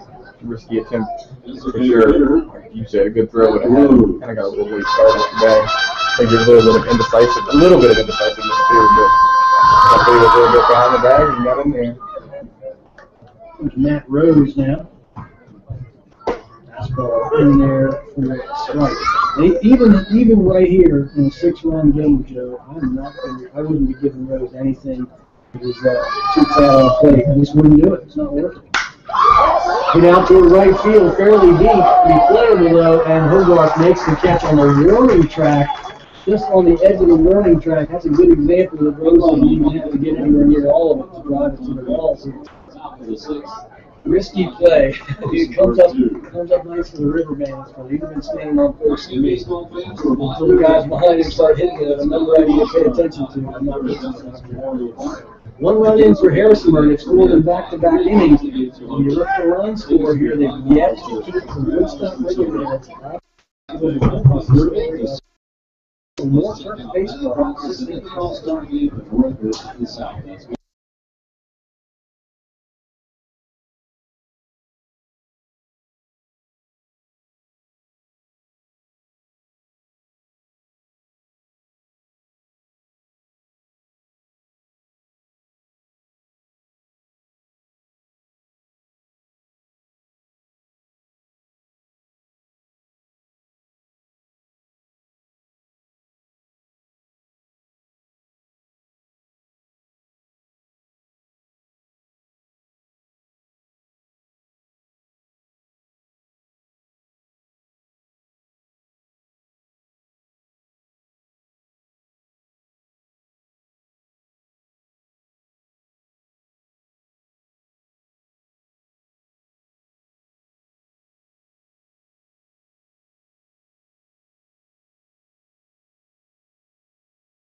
Top of the 6th inning, 3:45 coming up for the Bandits. Dave Humble, Mason Snyder, and Zach Jarrett.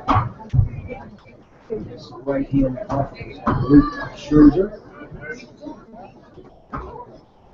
Fastball, low for a ball, 1 ball and 1 strikes. Other scores around the Valley League. Waynesboro on top, 7-1 at home over Charlestown. First strike on the outside corner, 1 ball, 1 strike to Hoffman.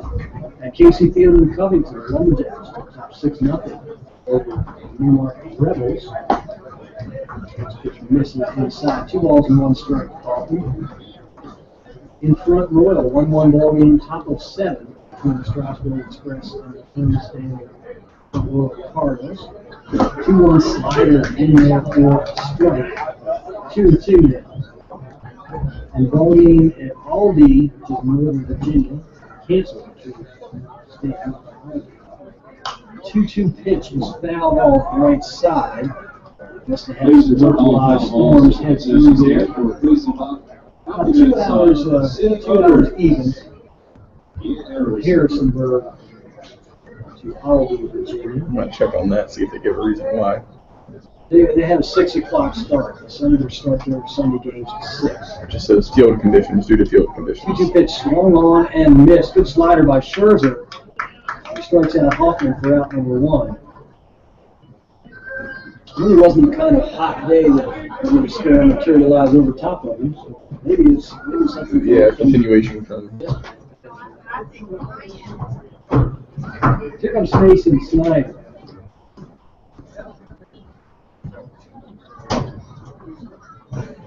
This pitch is inside. The ball goes starts to Snyder. He's 1 for 2 with a couple of runs knocked in. Ottawa, Illinois. Chopped out towards second, 2 big bounces. Smith has got it. First in time for out number 2. Turks looking for a little bit of a breather here on the defensive side. They've spent a lot of time on the field because of the offensive outfit here. Woodstock. Maybe holding River Bandits scoreless when they need to provide a little bit of momentum or a boost to score some more runs and chip away this 8-2 lead. Outside corner for strike 1. Zach Jarrett. Boy, if you told either of these teams the first inning you'll be held scoreless in is the 6th, they'd have been like, what? What are you talking about? Base hit the right field. But I won't say why you got it hit there. Good solid audio. Yeah, don't use that jinx word. We don't believe that. That's right up there with UFOs and Bigfoot, as far as I'm concerned, Joe. And so that's valid. My dad's a firm believer in Bigfoot. Well, if he can prove it, I'll be a firm believer too. Actually, they live out in Colorado now. Uh-oh. Last Sunday it was. They've got the big Bigfoot. Last Sunday it was a Sasquatch bobblehead giveaway at the Rockies. Sure as heck believe he was there. First pitch for Will Malbon. 1 attempt missed at it. No balls and 1 strike. On first base is Jarrett. Scherzer deals. Chopped out towards second base. Thomas Smith has it on 2 outs. Throws the ball for out number 3. Already in the first dugout, we held him scoreless. It was unbelievable. That is a wry, A little sarcastic cheer. wry smile, sarcastic cheer, whatever you want to call it. It's a good time for us to get into our Head Joe segment. Just a fun little quirky rule about baseball. I was trying to I was probably searching for 20-30 minutes trying to, because it's a rumor I've heard and I've seen different things and prove the validity of it. And I saw a thing that said like the 10 strangest baseball rules you wouldn't believe exist, and this one was on there. So I'm gonna go with it, and you can see if you've heard of it before. As a baseball purist, I'm sure you have. So obviously you know about a ground rule double, but there is such a thing as a ground rule triple that does exist in the game of baseball, and it's if the fielding player throws any part of his uniform, such as a hat or a glove, and it makes contact with the ball, and it hits the hitter, and it hits it, the hitter gets an automatic triple out of it. Well, last time I saw that from a teammate of mine, I think he was 12, and yeah. And they gave him a triple out of it? No. He got thrown out of games. I remember that. Yes. And I couldn't find any specific instances of it actually happening in the game. But it is in there in the rule book. And that's another thing. So you need to be 17. You need to be frustrated. Yes. It's hilarious. That's not as good as a soccer player playing but it's already. I wonder how that plays into a guy catching the ball with his hat. You know, either Madonna catches the ball in the outfield with her hat. You gotta get it out. Here, Kelp place you lead on. So get a little piece of foul, where the balls in 1 strike. But it brings up a fun debate for like baseball purists like us, which I never really thought about until I was reading. But like we call it when the ball bounces in the stands a ground rule double, but that's not really a ground rule. That's just a rule that was set in stone across all baseball things. A ground rule specific to a stadium. To a field, right? Next pitch missed outside.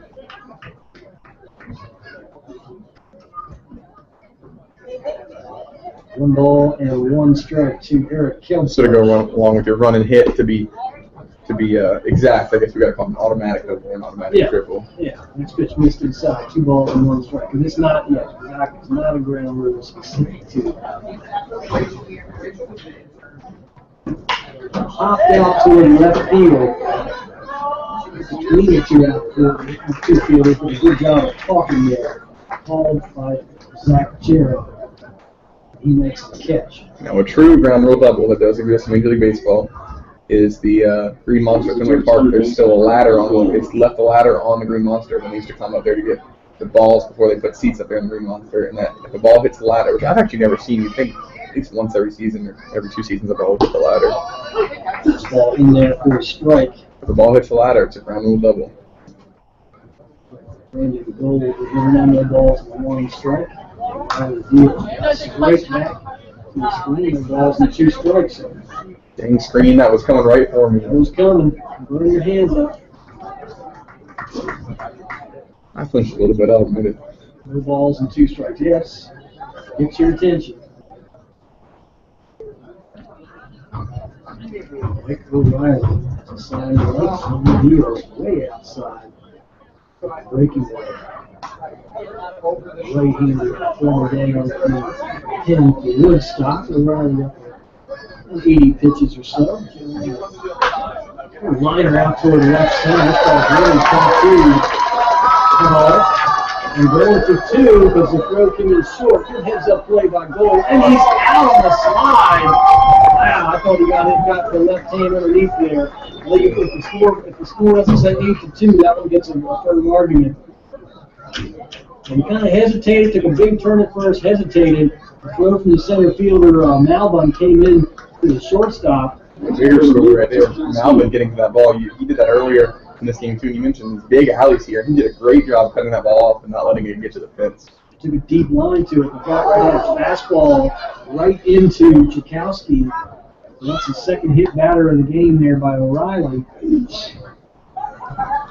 Both Tchaikovsky and Rose have been plumped, and Luke's going to go for a little walkabout behind first because big men don't cry. I can't do that Billy Melody, Frankie Valli voice or anything like that. A little furry in there, too. Big girls want to cry. Very nice. The catcher, Joey Rose. Here comes Roach now. A little 2-out rally here for the Turks. You never know. The Turks have scored in the last couple of innings. Kind of the opposite of your theory of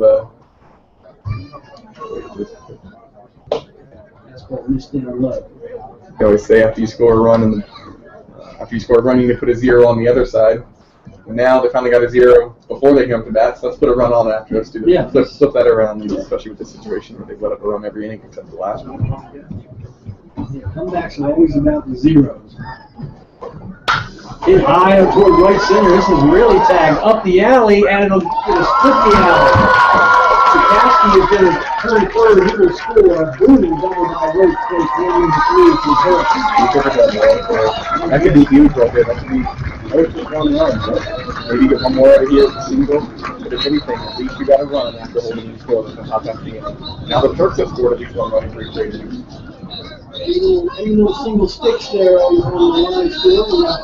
Joey Roach is putting himself into the everyday catcher role. He's doing more than that. He throws pretty well, handles the pitchers fairly well. Quite a few miscues around the plate tonight. A couple of home runs and some extra base hits. Here comes Stephen McLean now. This is hit down the left field line. Nobody plays out there. That is a fair ball. One big hopper in the left field corner. And McLean will have himself 2. About 3, we're going to check it out. This is rule number 4 on the board for Harrison Burton. And this is when you begin to say, boy, those little innocent runs that turn it from 3-0 to 6-0, they lose very large now, don't they? But Tommy Spitz is up there now, and Chip Pitts with a nice 2-out upright. Good job from McLean, but you at least get a hit there. Going back and at bat for Roach to get a 2-out hit there. So if anything, we're playing it to make the last out where he gets on base and line up against Rivers, you're not leading off the next inning with the number 9 hitter. But as you said, McLean might not be the worst guy to lead off. He's hitting pretty well lately, and of course he gets the hit right there. And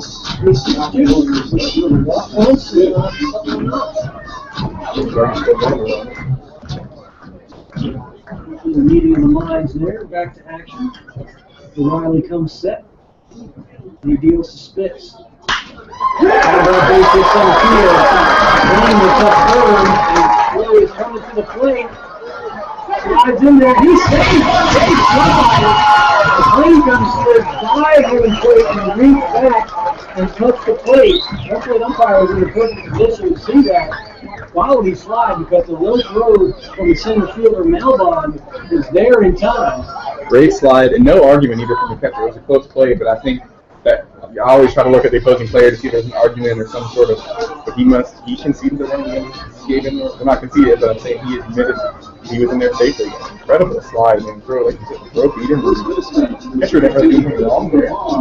Great straight slide to the outside and get the hands in. He needs to take the Joey Rose approach. Let's just rock the plate 12 feet in front of that darn thing. Here comes Christopher Barr now. Great speed at second. He spits. Hits the bar, top foul, third base side, and I will tell you that the 3 hitters passed where I think they need to be with the left. The pitch count is up around 90, and you haven't fooled anybody in about 4 hitters. And even that pitch right there was left up. I think Barr would want that one back, hook that the other way, and get one more on in. 1 pitch, swung on and missed. We got a really tick on that. 0-2. Barr is having some aggressive swings here, so that tells you he's seeing him well. As he has all season. We've seen him all year be a free swinger, swinging early in counts. 0-2 now. If O'Reilly can stop the Blues, suddenly an 8-5 ball game. Ball on the outside, and that's a product there of a consistent strike zone. That's about 6 inches outside. The zone hasn't been expanded by this one plate umpire. In my professional opinion, I am thankful. Yeah. I mean, I wouldn't have been upset if he called him out there on the third strike. Yeah, Pretty good pitch. Here in the 6th, it's a bit of ball all night. 1-2 pitch foul back to the screen. Good blazer of a fastball. Nice swing there on the ball. It's a good thing. We commend the umpires over here. I mean, we've said that the past 3 or 4 nights. I feel like the past 3 or 4 home games we've had, we've said how well we thought the umpires doing on balls and strikes consistently. And our last home game here was a wider, bigger zone, but it was wider and bigger for the first 3 pitches of the night. And for both teams. Yes. 1-2 breaking ball. Ground ball out to a first in a tough play. The 15 pitcher covering just in time. O'Reilly did a good job getting there. Slams the ball down on the turf in frustration. That's with 3 on the board. Back in the ball game, and ironically, that string of hits. This is 9 hits to 8 hits now. And the Little Valley, the Turks have 9 outs to play with.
Audience over there.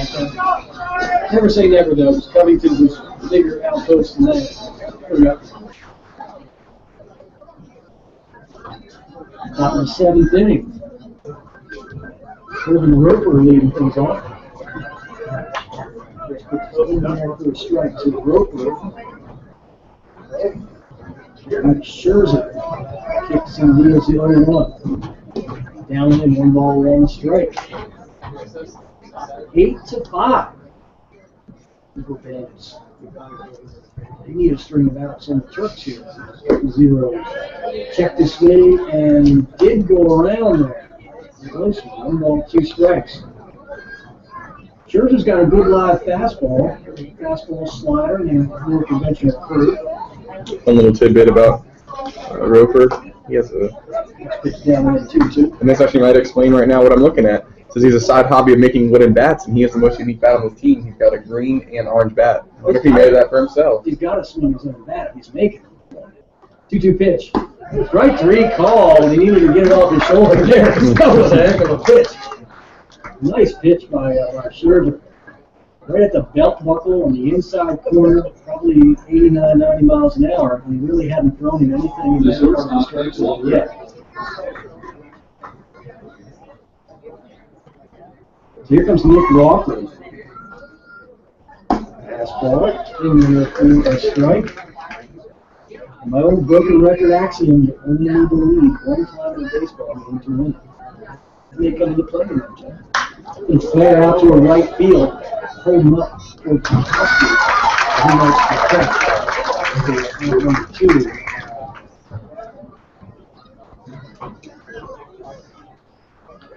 I'll bring up Alex Lewis now. 1 for 2. Lewis. Alex Lewis.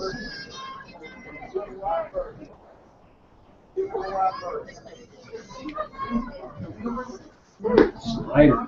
Had to take it low. Good biter there. Logan Hogarth on deck. Rounded down towards third. Brandon Garrett got it. Over first is 1 time. So 1, 2, 3.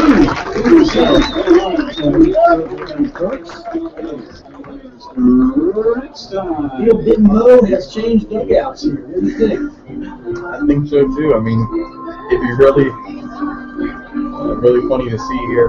Kirk's can at least score one run and every inning finish this out because they kind of that overlap where you scored 1 in 4th and 5th, but River Bandits scored a run at least every inning 1 through 5, and so far the Turks have scored a run every inning 1 through 3 or 4 through 6. The good news for the Bandits is that not only have they had solid pitching, it's not coming from 3 or 4 guys. They've got a whole group of guys throwing well. I think that if you get into their bullpen, Mark Bauman will tend to Louisiana Tech. And that team, they've got a lot of guys who are having very good seasons. Not as leery getting in their 10, but that's the case. I mean, I think the tables have turned exactly per se because after that inning right there, that's exactly what the River Bandits did in the first 2 innings. Just quick innings, just getting the outs they needed after that run. Well, that's why in the comeback, you always your team ahead late in the game. It's 0 and it gives you a chance to do it in the first place. If that 8 will suddenly turn into 11, chances of a comeback shake out the next to nothing. You're not going to make a comeback with that pitching the whole way. It's got to figure itself out at some point. You got to slam the door.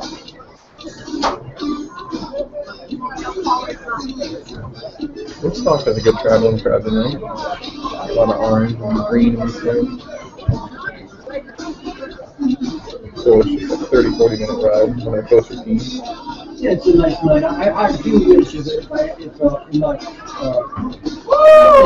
o'clock start. I agree. And Sunday mornings without the holidays would help everyone because then I know if I'm going to drive, say if I'm going to go to Woodstock or New York or Stanford or Waco or whatever, I know that I'm going to watch a 2.5-hour baseball game and I'm going to be back home in a reasonably an hour. Be home with that for Sunday night baseball. Yeah, and it's just the difference between you go to the game as well. So I think 6 o'clock is a really nice class to go to. All the 6 o'clock starts on Sunday. Lowell Spinners, my only team I worked for, they were pretty consistent on 7 every night, even Saturdays. One of my years, they finally changed Sundays for every Sunday to 1:35 in the afternoon. And you'd get surprised how the attendance just shot up. Either 1:35 or 5:05. They went back and forth. That's where Thomas Smith is in there for a strike. But like even at 1:35, get the crowd just after church, go get lunch, change, and come to the ballpark. If you have a good concession stand, folks can Right. get a late mass and lunch at the ballpark. And one Smith missed inside, 1 ball, 1 strike. Which we do have a good concession stand. You get a full dinner here and not be upset about it. We do. 1 ball and 1 strike to Thomas Smith. Bottom of the 7th, 8-5, River Bandits lead. 1-1, hit out toward left center. Down the hole for a base knock. And Smith has to touch off the line again here. And here comes Matt Rose with a man on and first base not open. And the left-hander on the hill. He rakes lefties. 2 home runs at home. Sharpie that one for a few pitches. I don't know. Keep feeling guys like to say home run. I'll pencil it in, but I'm Sharpie not Sharpie sure. Get a home run here, Rosie. Get for over. Smith back, no problem. If there's ever anything on the offensive side that helps momentum, it's a home run and strike out on the pitching side.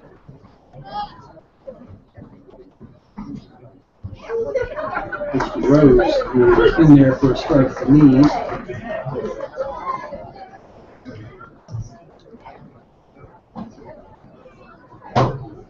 Overhand delivery. High release point from the left-hand court down. Mr. Rose is down for ball this time. 1 ball and 1 strike.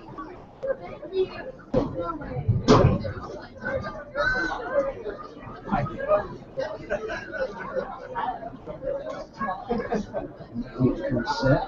He throws over again. Smith won a base runner and really didn't have a big lead. Allen with a real tidy stats so far. He's given up 9 hits in 8 2/3 innings, 9 strikeouts. And an average of 1.03. Hits the road, missed inside this time, 2 balls and 1 strike. I think Rose really senses that he needs to work the count.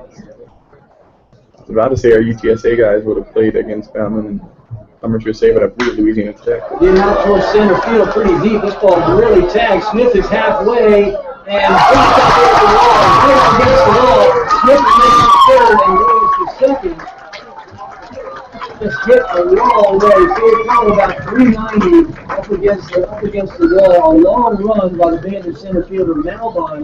But he got there, Joe, and he got leather on it, and that's the one I think has got to be a squeeze. He scored a hit because of how far he had to run. That's one there, I guarantee you. A center fielder and Cruz Malbon is going to catch that 9 times out of 10. I might even give him 395 feet on that one. That one was shot, and I thought I had my home run call right there. Got a little excited for a second. Does he have easy power? Ooh, imagine if he just pulled that. That would have been out of here in a hurry. He That doesn't would have been have- past the guys sitting in the gravel out there in left field. It's the Kelfleisch. This is down and in. And I'm not out of fingers and toes to do this math, but Kelfleisch is the tiny run standing at home plate right there. 1-0 pitch. Why was that rude? Ball, 2 balls and no strikes. Infield on the left side seems to be creeping in. Kelfleisch against lefties, like the matchup here. Really not as much a pull guy. He can slash the ball to left field against the lefties when they try and hit that outside corner. 2-0 pitch. Missed outside. So the guy's struggling out there. Bowman can't find the zone and it's 3-0. Canadian descent, born in Alberta, Canada. He too, still a 19-year-old. He's a 1994 kid, July 31st. 3-0 pitch to Kelfleisch.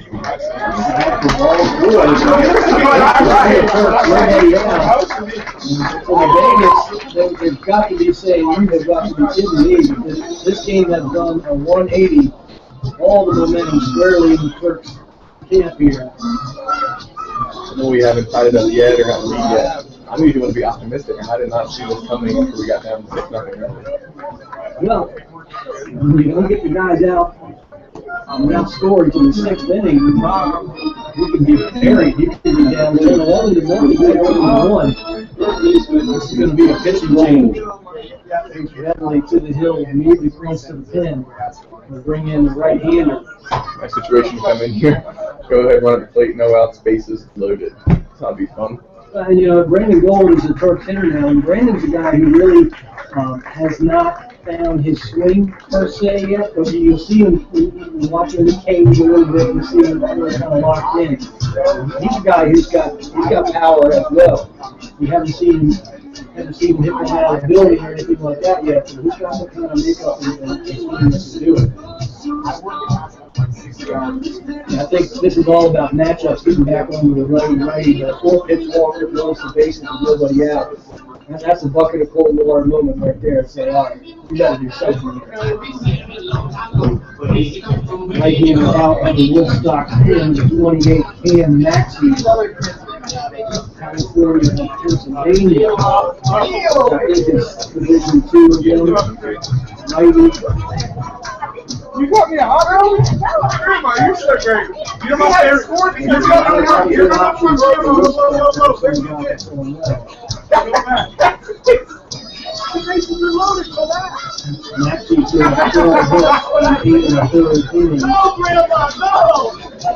It's the contact guy looking at these stats. Just 3 strikeouts, 2 lost. So out of control. ERA is 3.24. Matthews after a year and a half with him. You go to UNBC.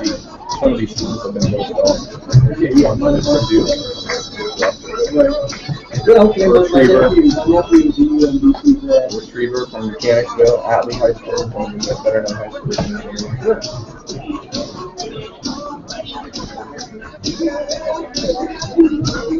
97 ERA. Hey, the UMBC's Division I. Yeah. So you don't play Division I sports in Nashville. You're not the man somewhere. Always fun to see. For the most part, every Division I athlete was being played in their school. Being presented by Rocking R Ace Hardware, your neighborhood hardware store, where customer service matters. Kind of a sidearm slinger, if you will, but doesn't throw super hard. But you know, sometimes you see a sidearm guy that's actually around 80, 81, and the emphasis is on the movement. He looks like he throws a little bit harder than that. It's a tough matchup.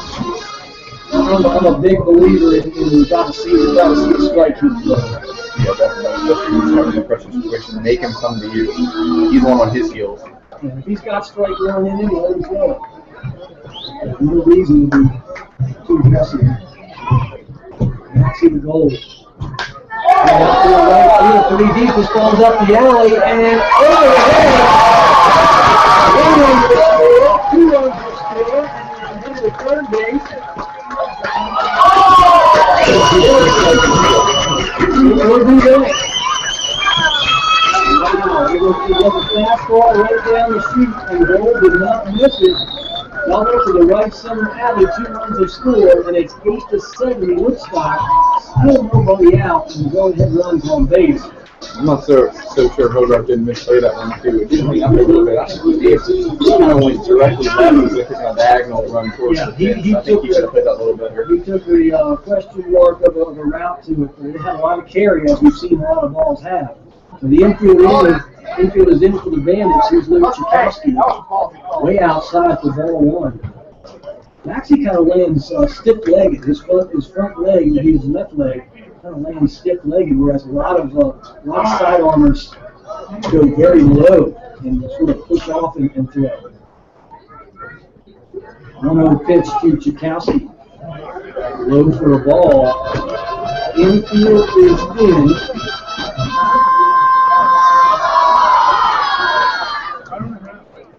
Chakowski is already 1 for 2. Looking to add on a 330 average. Fastball, missed outside. 3 balls and no strikes. In Dave Norman baseball, this is take 2.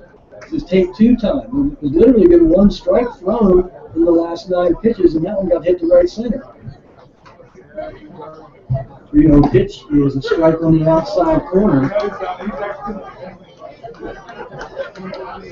Luke Chakowski, 5 runs batted in on the season. Have a chance to play 2 big ones out there and put the Turks on top. Woodstock pitching staff not known to walk people either. He's second in walk allowed. 61 in the season, and then Caleb Earl Cardinals do about 51, 57 in the season. You can really see him take something off there just to come through and hold. Moments like this, we need Gale dressed up tonight. We need Gale really out doing Gale on the TV in the field.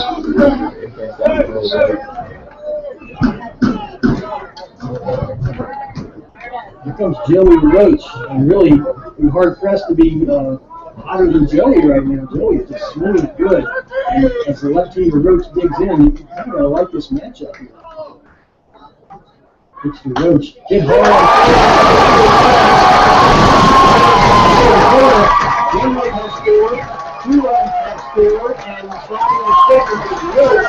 Runs the second and third. And the Roach leads on the lead. Oh my God. Woo! I wonder what happened then, so we got in front. We would have thought we would have talked about insurance over in the game. And who would have thought about Stephen McClain being on the firecracker coming up right now, too? Coach Beverly going back to the hill. Really, Maxie has come in, and because he struggled with his control, he's had to throw pitches slower to try and get a strike, and the coach just teed off. One of the main differences about this team is that actually a lot of work the count. Literally 5 out of 9 guys will go deep in the count type hitters. We've got a lot of first ball, fastball guys here this year. And I really think it's been a culture shock with Coach Leese, and I think he's letting go of it. So this is who you are, what you are, and trying to change that doesn't work. So let's go with free swinging. That's 6 consecutive base runners now, and we're not done. Back-to-back doubles by Roach. He's seeing it along with a whole boatload of Turks who are really seeing the ball well. 9-8 Harrisonburg. The other, some of the other teams will get the out-of-town scores and all of that. And Harrisonburg, because of winning, will often, people hear Turk scores and down 8-1 or whatever, and people will cheer in the out-of-town ballpark. But you might not cheer over here in the 8-1 rally stage. But I think the first cheer that you get, the last place team never elicits that kind of response in the visiting ballpark. So you have to run a little bit to get that tip of that action in the opposing fan. When you're hated, it means you're good. That's why the thing is, ignoring that kind of stuff is so important to play. We stand in the market here, and we want to give teams some respect and some credit. Summer after summer, we reach for the unit. And this group of boys, they come in here trying to have a nice summer. And we should never draw people into some of the petty stuff that goes on up here from the play. Ryan Bennett is out of the pen. I don't know whether the Chucks are pretty rocky now. This call to the bullpen is presented to you by Rocking In Co-op Sporting and Ag, the Valley's premier hunting store. So Luke Scherzer, I think it was Scherzer though, Joe. Scherzer was the rabbit's foot. Put him in there, and that was starting offense too. Stephen McClain. Well, the pitching line for Alvin and Maxie is no one retired, 4 hits, 4 runs, and 2 walks. That's a minefield. The runners at second and third now. And Bennett comes set. Stephen McClain digging in. The infielder is still in for the River Bandits. Fastball is low for ball 1. Ben Farr came out of the gate throwing balls to the Turks tonight. And that was just uncharacteristic for him. And now the Bandits, who pitched well all year, throwing a bunch of balls. Now the Turks back into this, and they've thrown strikes. Boy, the Turks put some good on them. 12 hits now for Harrisonburg after having 3 hits. All right, Bennett is being mine. Fastball fouled off back to the screen. 1 ball, 1 strike. Stephen McClain starting to find himself here at the midway point of the season. 1 ball, 1 strike. Then it comes set, and he deals. Grounded out towards second base, and there's no one covering first, and it's beats it in there. Second baseman scoops it up, and the first baseman would never stick back to the bag to cover it. It's really a mental error on Mason Snyder, because when the second baseman is, when that's his ball, you can't get caught out there in that triangle. And while McLean doesn't have blazing speed, Snyder's just got to get back there so the second baseman last is slow to get there in time. It actually looked a little goofy because you had first baseman, second baseman, and pitcher all running to first base, but no one got there in time. First baseman's got to retreat. The bases are loaded, and the infield in worked perfectly fine there. You just have to get them out. Here comes Thomas Fitch. This is danger, danger, danger. The ground ball out towards shortstop. Throw will come to the plate with your force play. That'll be it. A good play by the River Bandits shortstop, Nick Walker, and then your force play at home plate for out number 1. Here comes Christopher Barr, who's had a heck of an interesting night the last 2 innings. Seems like he's been up every 5th hitter. The runners had first and second now, 9-8. Drifts it from all the way back. Lead at second, spits at first. Infield retreats to normal depth. Fastball missed on the inside to Barr. 1 ball and no strikes. 2 things weird in this game. Number 1, the Bandits scored a bunch of runs. Number 2, their pitching gave up a bunch more. Very surprising. Missed on the outside. 2 balls and no strikes to Barr. And they're all earned runs, no errors for the River Bandits so far. A couple of walks, but a bunch of base knocks in between that. 2-0 pitch to Barr. Hit hard right. And retreating back to third base is McLean. Head first dumper slide back there into the bag. Really got caught off. The Roach scored. McLean thought about scoring, having to retreat to third. 5 runs in the inning, 10-8 first. We batted around. Here comes Thomas Smith. Bases full of runs again. Barr is still hit on the right. Cow Fleisch, she only started without a hit for the Turks, and the River Bandits only have 2 guys on their side. Lashley and Walker without a hit. Cow Fleisch has scored 2 runs, so we've reached a couple of times. And the Turks only have 2 guys who haven't scored a run so far in the game, Spitz and Barr, and find a gap here, and you could get rid of that, throw that stat out the window. Good ball hit in the left field for a base hit. 1 run has scored. Still has speed. He will certainly slide in and score.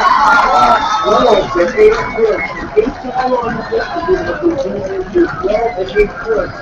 You're seeing beach ball coming right now. Everything around. That was a nice little roll over the curve. Smith was in the huddle when that pitch was called. He was sitting on that.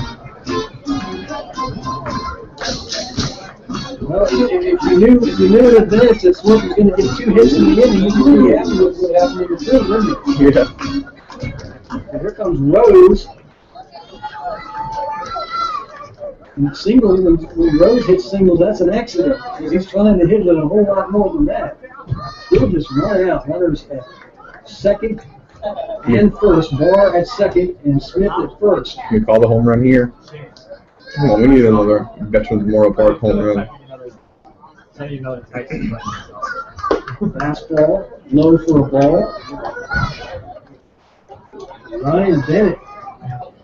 Of the 3 pitchers the last 3 who've thrown, he's the only one to record an out.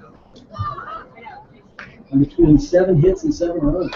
Hopped up right in the infield, going to be playing credible and caught by Bennett.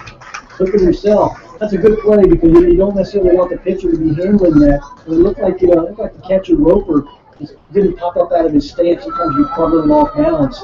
Good job by Bennett to take charge, come in and catch that little pop up. Probably did call it into a fly on that one too, of course. First and second, less than 2 out. Right. I think Rose missed that one. That pitch was left up and just got under it. I think he wants that one back. Here's Eric Keldfleisch now. First hit to center field. Very quick pitch. Waller will come around. The throw is late. And heading on over to third, the ball's juggled and down to second where both the runners.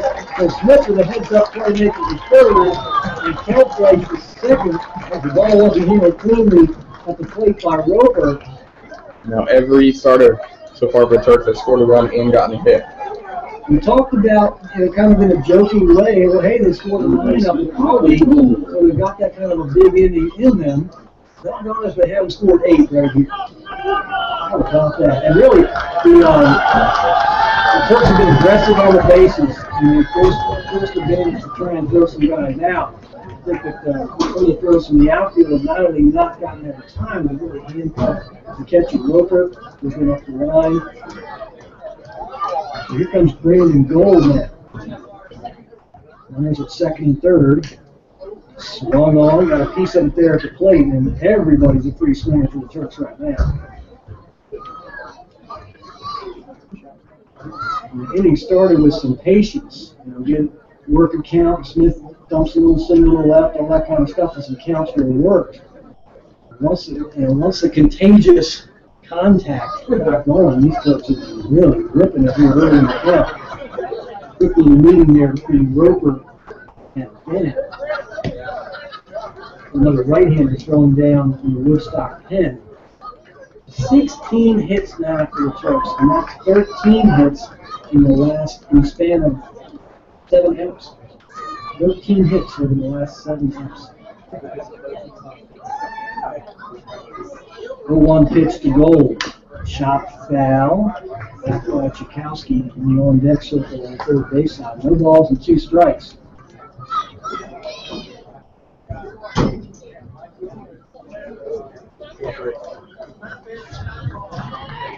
What's more one? Ryan Bennett trying to record out number 3. He's gotten the first 2. Came in hot water to begin with. 0-2 pitch, breaking ball, foul, third base side. That was a good curveball and a good job by Gold to score it. Smith at third. Kelp plays at second.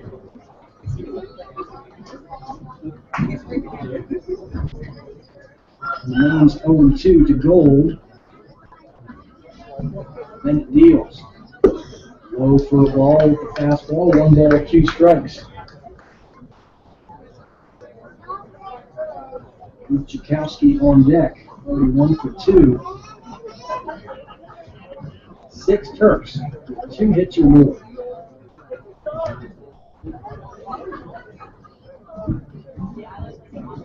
1-2 pitch swung on and missed. So Bennett strikes out Brandon Gold, but the Turks have the second largest uprising of the season. And the already second round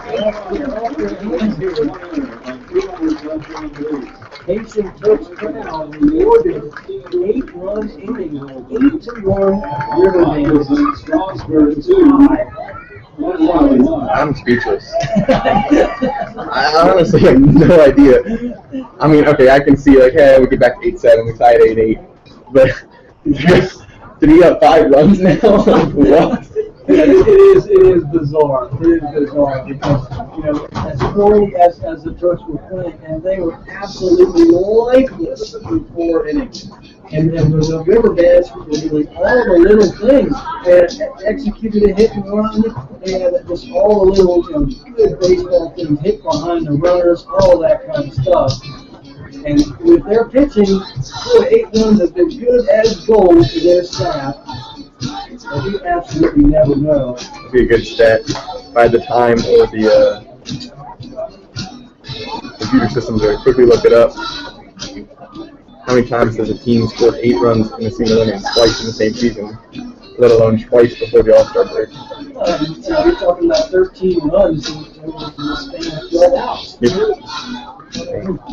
Unbelievable. So Luke Scherzer has gotten some support. And once again, for Mike O'Reilly, they just continue to either don't score him any runs, or they get him 8 and give up 13. But with the bullpen, we got a group of guys who have not so much success. It's a complete anomaly. Yeah, the offense finally gives O'Reilly runs, and he lets them down a little bit, but he left with the win was his. Right. He only let up 5 runs. Logan Hogarth to lead it off. The other slider swung on and missed by Hogarth.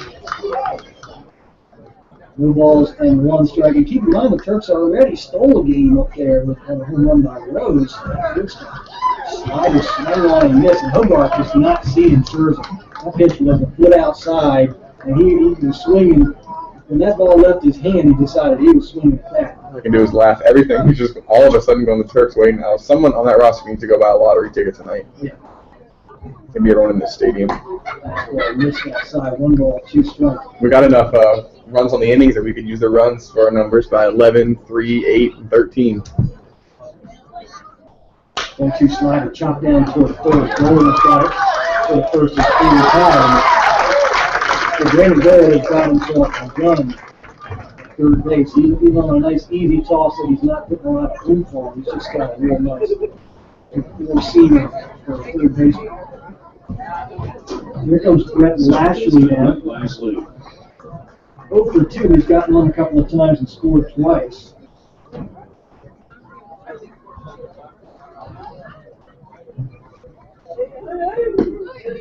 Slider low. 1 ball and no strikes. Dave Hoffman on deck for the Bandits. Fastball hit hard on the ground in the right field for a base knock. Good piece of hitting by Lashley. Pulling hands in, get the barrel of the bat on one. Tale of 2 cities. Tale of 2 ball games. The designated hitter, Dave Hoffman. You got to say a little backward now. It was the worst of times. It was the best of times. All in 7 Tale of 2 innings. cities. Yeah, that's the thing. It wasn't even 9 innings. That was all happening in 7 innings. Comes Hoffman now. 1 for 4. Scherzer deals. Strike on the outside corner. No balls and 1 strike. Really, it's the same situation the Turks were in. You just have to ignore the scoreboard and play good baseball. Just do your thing, pitch to pitch, at bat to at bat. And 1 pitch missed outside. 1 ball, 1 strike.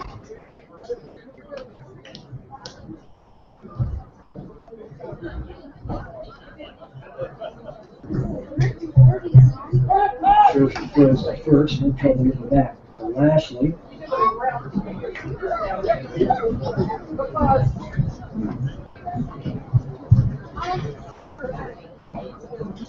One pitch now. Strike on the outside corner. 1 ball, 2 strikes. Only out top of the 8th inning. Only 5 half innings in this game have been scoreless. Popped up right side. Looks like they get out of play. Christopher Barr gives it a look.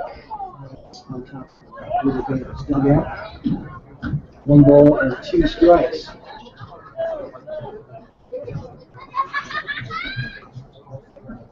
I think one of the variables about baseball is how good you can look and how poor you can look all in the span of a condensed time period.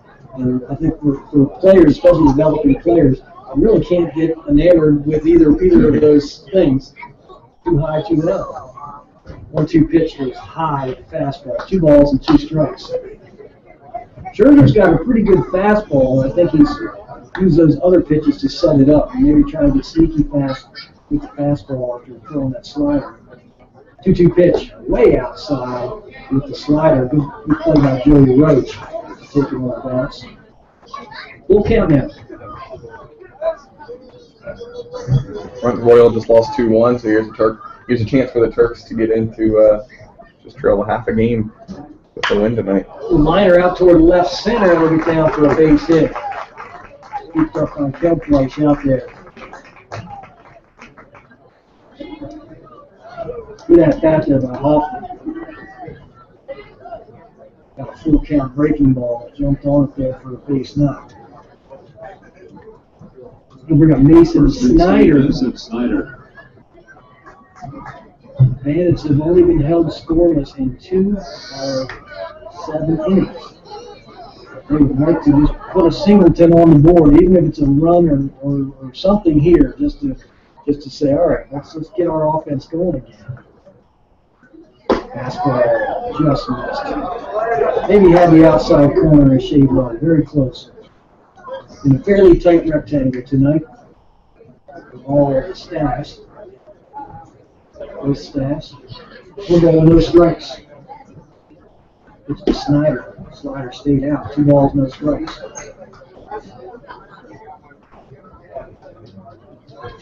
No one throwing down in the Turks' pen. 13-8. Harrisonburg leads. Fastball stayed high. 3 balls and no strikes.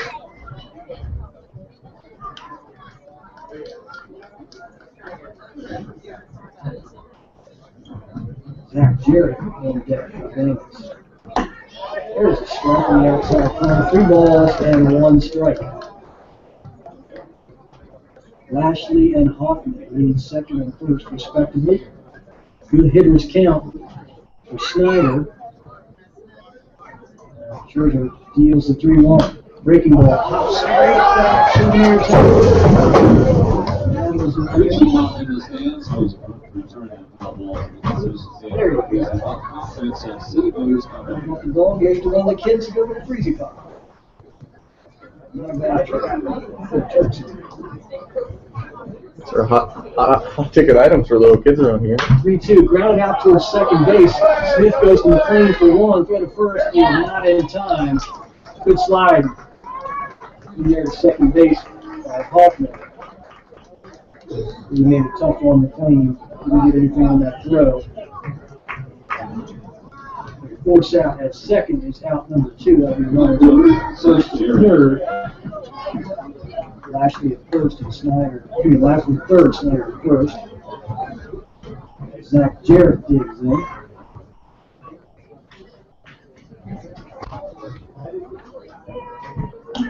Fastball very high outside. 1 ball, no strikes.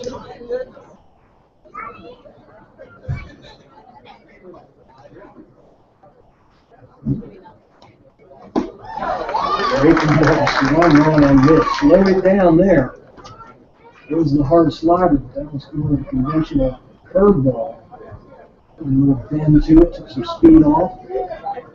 Had Jarrett way out in front for strike 1.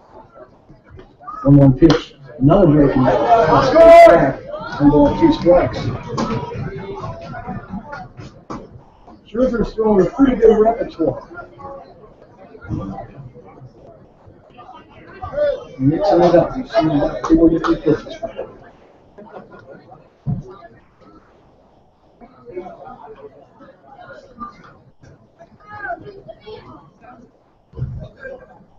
1-2 pitch.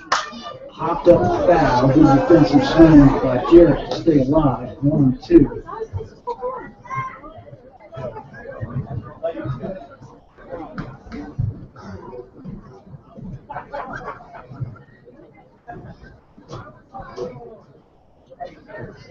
One-two pitch again. One hop the plate. Good block by Roach.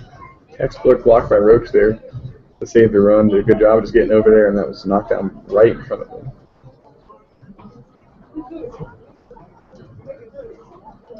2 balls, 2 strikes. Scherzer deals again. Now back with the on-deck circle on the first base side. Heck of a battle here. Jarrett has got just a piece of a couple of offerings to stay alive. Runs lead first and third for the Bandits. Here's the 2-2 pitch again.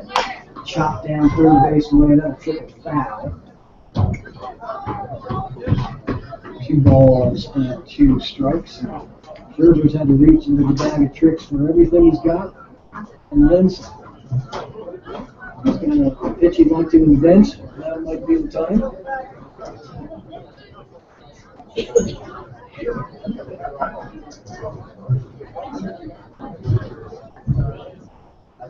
Two-two pitch again.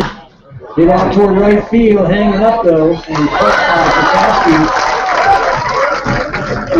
number 3, so 2 runners stranded doing the river bandits. They all look 0. You just zero sandwich there too. Yes. 0-8-0. Yes. Big time 0. 13-8. Now, even if you told me, okay, in the 8th, this game will be 13-8, you would have said, okay, the Turks got 8. No. Well, they did get 8. They got 8 in 1 inning. They got 8 in 1 inning. Yeah. This is too much to get our mind around. I mean, this was the game earlier this year where the Turks gave up like 4 or 5 in the ninth, just completely out of the It's the second game of the year. Yeah, and it just so. We'll take a look at the other scores around how then you mentioned that Russ Oil is in tight on there, and that's our final. Frostburg 2, Frostburg Cardinals 1. The Turks getting some help up and down. The bottom of the 8th, the Casey Field and Covington, the Lumberjacks are top of the wood. 11-3 over the Newmarket Brothers. Top of the 8th here, of course, we have our 13-8 score. And the final score, the Waynesboro Generals are 8-2 wins over the Charlestown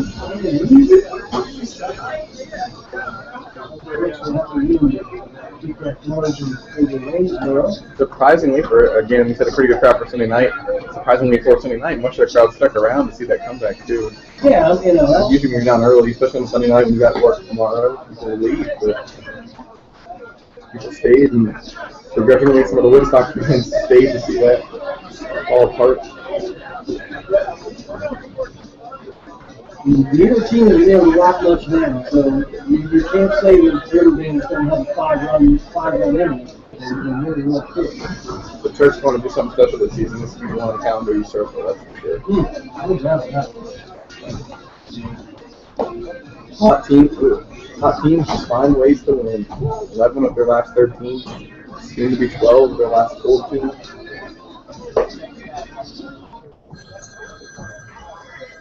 This call of the bullpen is presented to you by Rockingham Co-op Sporting and Ag. Justin Rack on Flagler is the pitcher number. Number 8, Justin Rack.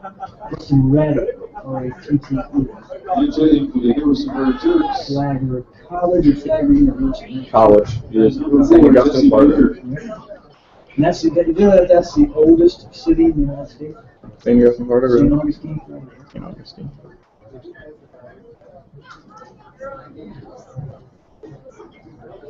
Pinch hitter for the Turks.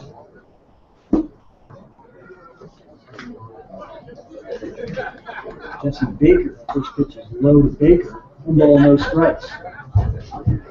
I like that little tidbit. Oldest city, I'm looking it up right here. Oldest continuously occupied European established settlement, 1565. First pitch missed outside. That was the type of man. It was actually the first capital in Florida, too. Florida territory, that is, and then Tallahassee became. Back there, they all Ponce de Leon days. Yeah, exactly. Yeah. Spanish admiral. Well, wicked smart out there hitting Virginia, I tell you. 2 balls and 1 strike to Jesse Baker. That's how they talk, and him not there. I think it's a little bit different. Well, consider there's more cows than people. Right. We don't talk much. 2-1 pitches fouled off right side. 2 balls and 2 strikes. I fully agree with you. Is that actually true? I mean, they're definitely right. There's definitely more cows than people there. Oh, there's no question. There's no question. They don't even get me started on the chickens. 36,000 of them in one house. 2-2 pitch swung around and missed.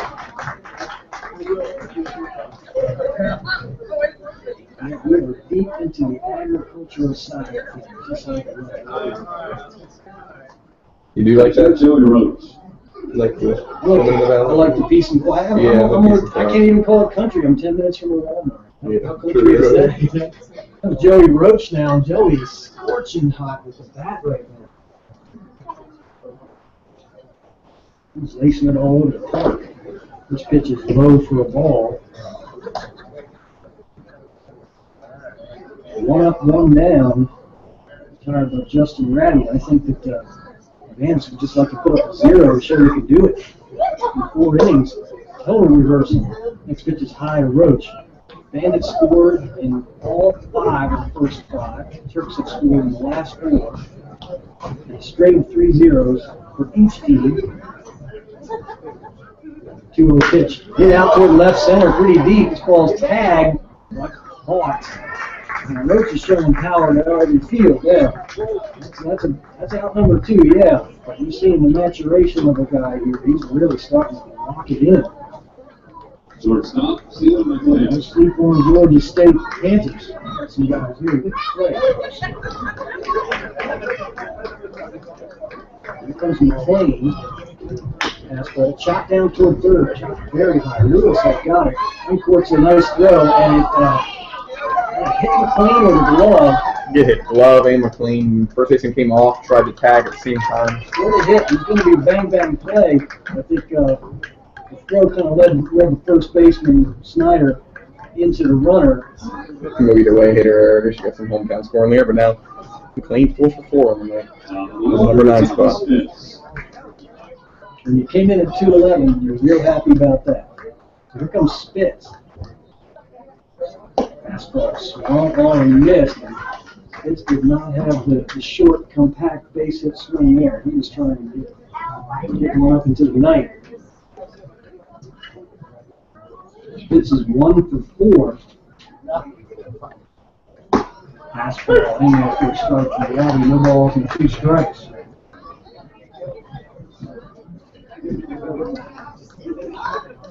"17 hits for the Turks." The 2 pitch is low and outside. And I think he only had was like 3 hits through the first 4 innings or something. I remember us talking about that first 5 maybe. Yeah. Yeah, in the fourth one they got 1 run on 1 hit. They had as many hits as errors at one point. 3 hits, 3 errors. Now it's 17. Chop foul, third base side.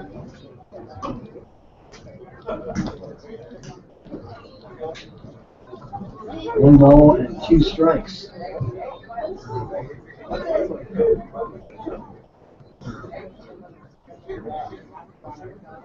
Clean economy lead over at first. Pitch to Spitz. Popped up, foul territory on the right side, and caught by the first baseman. Probably inning where no team scores a run. Yeah, the first inning of the game, there's no score. Wow. The 9th inning. The Bandits were at 8. I told you that. In the 4th inning, you would have said, when's this 9th inning going to take place? 1 a.m.? Wow. What a game. Both teams have not looked good at times and looked invincible at others, and no middle ground. None whatsoever. Crazy.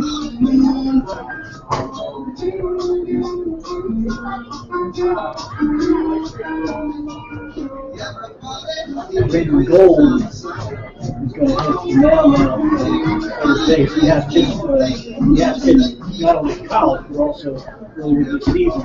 Matt Rose moved from the DH spot to third base.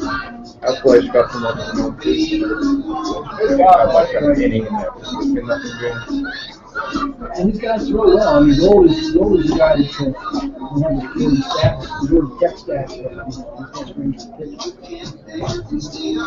You can tell when you see him throw from third and infield, even if he wasn't a pitcher, you'd say, well, we need to get to that kid's the next.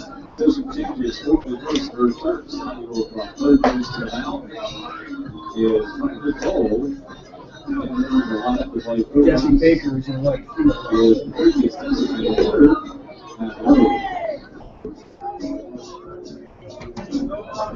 Top of the 9th, it's 13-8 Harrisonburg.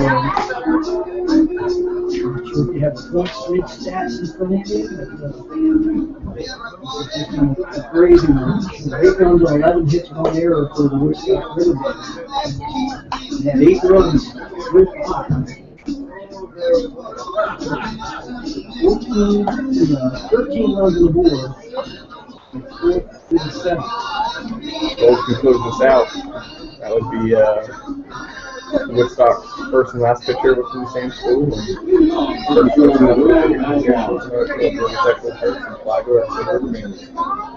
Digging deep now. That's why you pull that shovel out. Well, what's it digging for, huh? See if I can get some pitching stats from Rain Golden College. Fastball.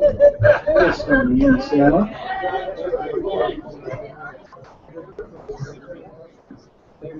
Malbon leading it off. Hit high and deep to right field. This is really tagged, but Baker has a play on it. And he makes the squeeze when he was right there on the warning track. Pretty good poke there by Malbon. Also, just a ball remains alive to play with. He's up and long out number 1. The ball has started to carry the last couple of games. I don't know why. The air's pretty light here tonight. Gold did not pitch once this season for the Ramblin' Rep. Pitch to Roper. It's down and in for a ball and no strike.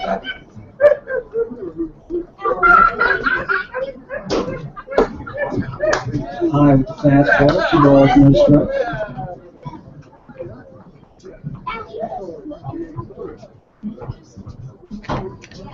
2-3 for Roper. Roper out towards center field, backhanded by Spitz. Roper's got a nice swing, really does. Left-hand hitting catcher that laces the ball like that. More attention to left-hand hitting catchers are one of the hardest things to find. Our left-hand swinging catcher, Cody Roach, I can see that.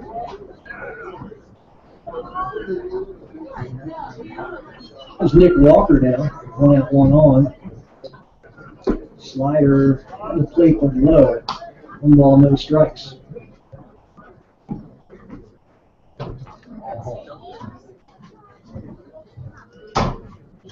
Gold deals.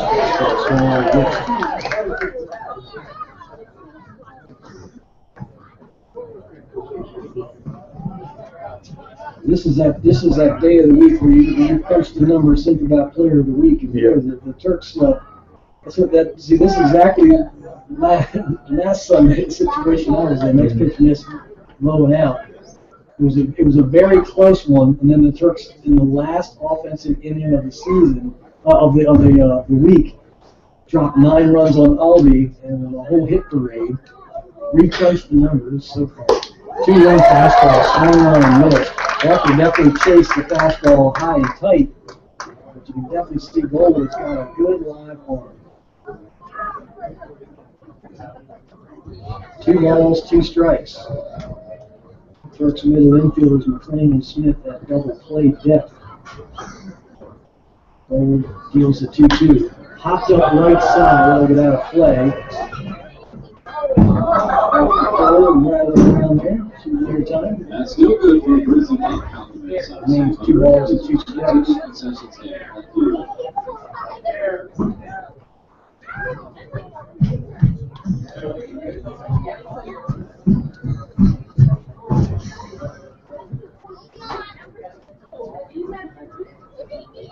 2-2 pitch from Gold. Up in the zone there. Walker not happy about that, and I don't blame him on that one. It hadn't been called all night.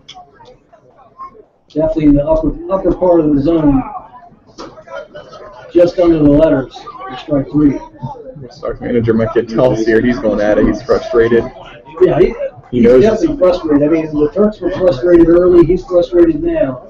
But that was definitely an out-of-character call considering how good the zone's been all night.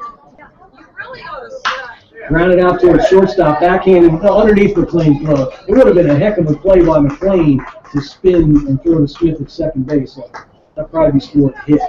Would have shown tremendous range there. He was shaded well towards second base bag. That was Lewis, the hitter. He didn't give us much. He was too busy jumping on that pitch to really reduce it. I'll get a quick visit to the mound. 2 outs in the 9th here. Jason Keeney, Turks pitching coach, was right there. This is interesting to me, Joe, because if Gold was just kind of out here in mop-up duty and you weren't planning on pitching him in big spots later, I don't think Coach Keeney would be out here. I think they had bigger plans for Gold, where he wouldn't waste this moment right here. Good point. I think on the back half of some of these ball games, maybe a combination of Gold and Honda and Scherzer and Trudy Bach committee kind of thing might be the choice. seven, eighth inning guys.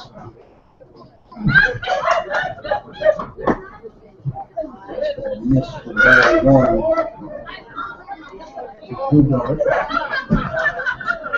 2 for 5 for Hogarth. And a pitch popped up right side. Thomas Smith. He gets the ball.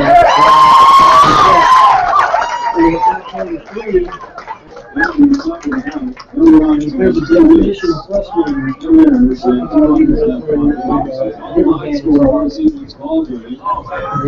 Eight's not enough. Finally got their 8 runs. And pitching wasn't there, and that's the complete opposite of the way their season's gone this year. Sharks just continue to roll now. 12 out of the last 14.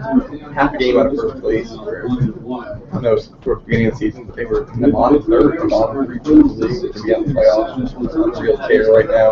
Of course, the win so far is Coach Weiss getting to be the manager of the South All-Star game next week. A lot of Sharks made a case for the All-Star team tonight. It seems to be the kind of team that the first couple of innings of the game, they're not going to say sleepwalk through them. A lot of times out, what do we got to do? We got to out-pitch you, or we got to out-hit you. And that's kind of a trend that comes back and bites you. But you either have the talent to get to good pitching or you don't. And they really jumped on it tonight too. I just couldn't believe that the group that came in, they just didn't throw strikes, and then you get behind the count, everybody was better. And they started jumping on everyone. Turks could be contagiously good at the plate, contagiously bad at the plate. This will be an interesting post-game show. I think that we're off to Wednesday, but we'll talk to Coach Weiss about a couple things here at the midway point of the season. I think that see who he wants to bring up, and then you. Yeah, whoever might be, let's try and mix it up. I think that, I'll try and get 2 minutes on like 3 runs. I haven't had much here yet. Yeah, good call. The team is fired up because I know that they got lit into the first few innings of this game and they answered the bell. So we're going to step out for about a 4 or 5 minute break. We'll be back with the post-game show. 13-8, the Turks in the win column. 12 unanswered runs for Harrisonburg in the ball game. Just one of the nuttier ones I can remember, and kind of nutty in a good way. So let's step out for a quick break, and George back here for the Lowe's post-game show.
joined by Stephen McLean. And Stephen, that was a crazy ball game. Yes, it was. That's for sure. Well, you know, anytime you have a ball game that really where the team's kind of lifeless for the first few innings, does the energy come from, you know, sometimes it comes from the players, the coaches, or whatever. At some point, you just say, you know, we're not going out like this. What happened here tonight? You know, it's hard. But in a game like this, you just got to take a hit by hit and just, you know, move runners around. And it's not going to all come at once, especially when we're down by so much, so fast. So you build momentum as the game goes on, and you know once we get a lot of momentum, you know that inning comes around. What was that? The 7th inning, we had 8 runs, and that's really what we needed. And we were just building up to that moment, and it came. So it was great. And I think that anytime a comeback happens, a lot of times the focus is always on the offense to get you the runs. But pretty nice work by the bullpen. Some zeros really go a long way to building that confidence when you head back into the dugout. Definitely. Offense always builds off the defense, and when you know pitchers struggle at first, it's a little demoralizing, and so you try to get those hits and you try to get a little momentum, and then you bring that out into the field. And once we get some zeros on the board, it really helps our offense, and we just get things rolling from there. Yeah, now Luke Scherzer came in, gave the Turks 4 innings of good work, and I think that you know getting a run, and then another, and then 3, all of a sudden you're like, hey, 8-1 just turned into 8-5. And we know we put 9 on the board at Aldi earlier this year. It's in us. Yeah. This lineup can really do it. Yeah, especially with our lineup, with our guys. We got great guys who just love the game, and I feel like we're never out of a game. And we all know that, and we just needed our couple big hits, and they came, and it was awesome.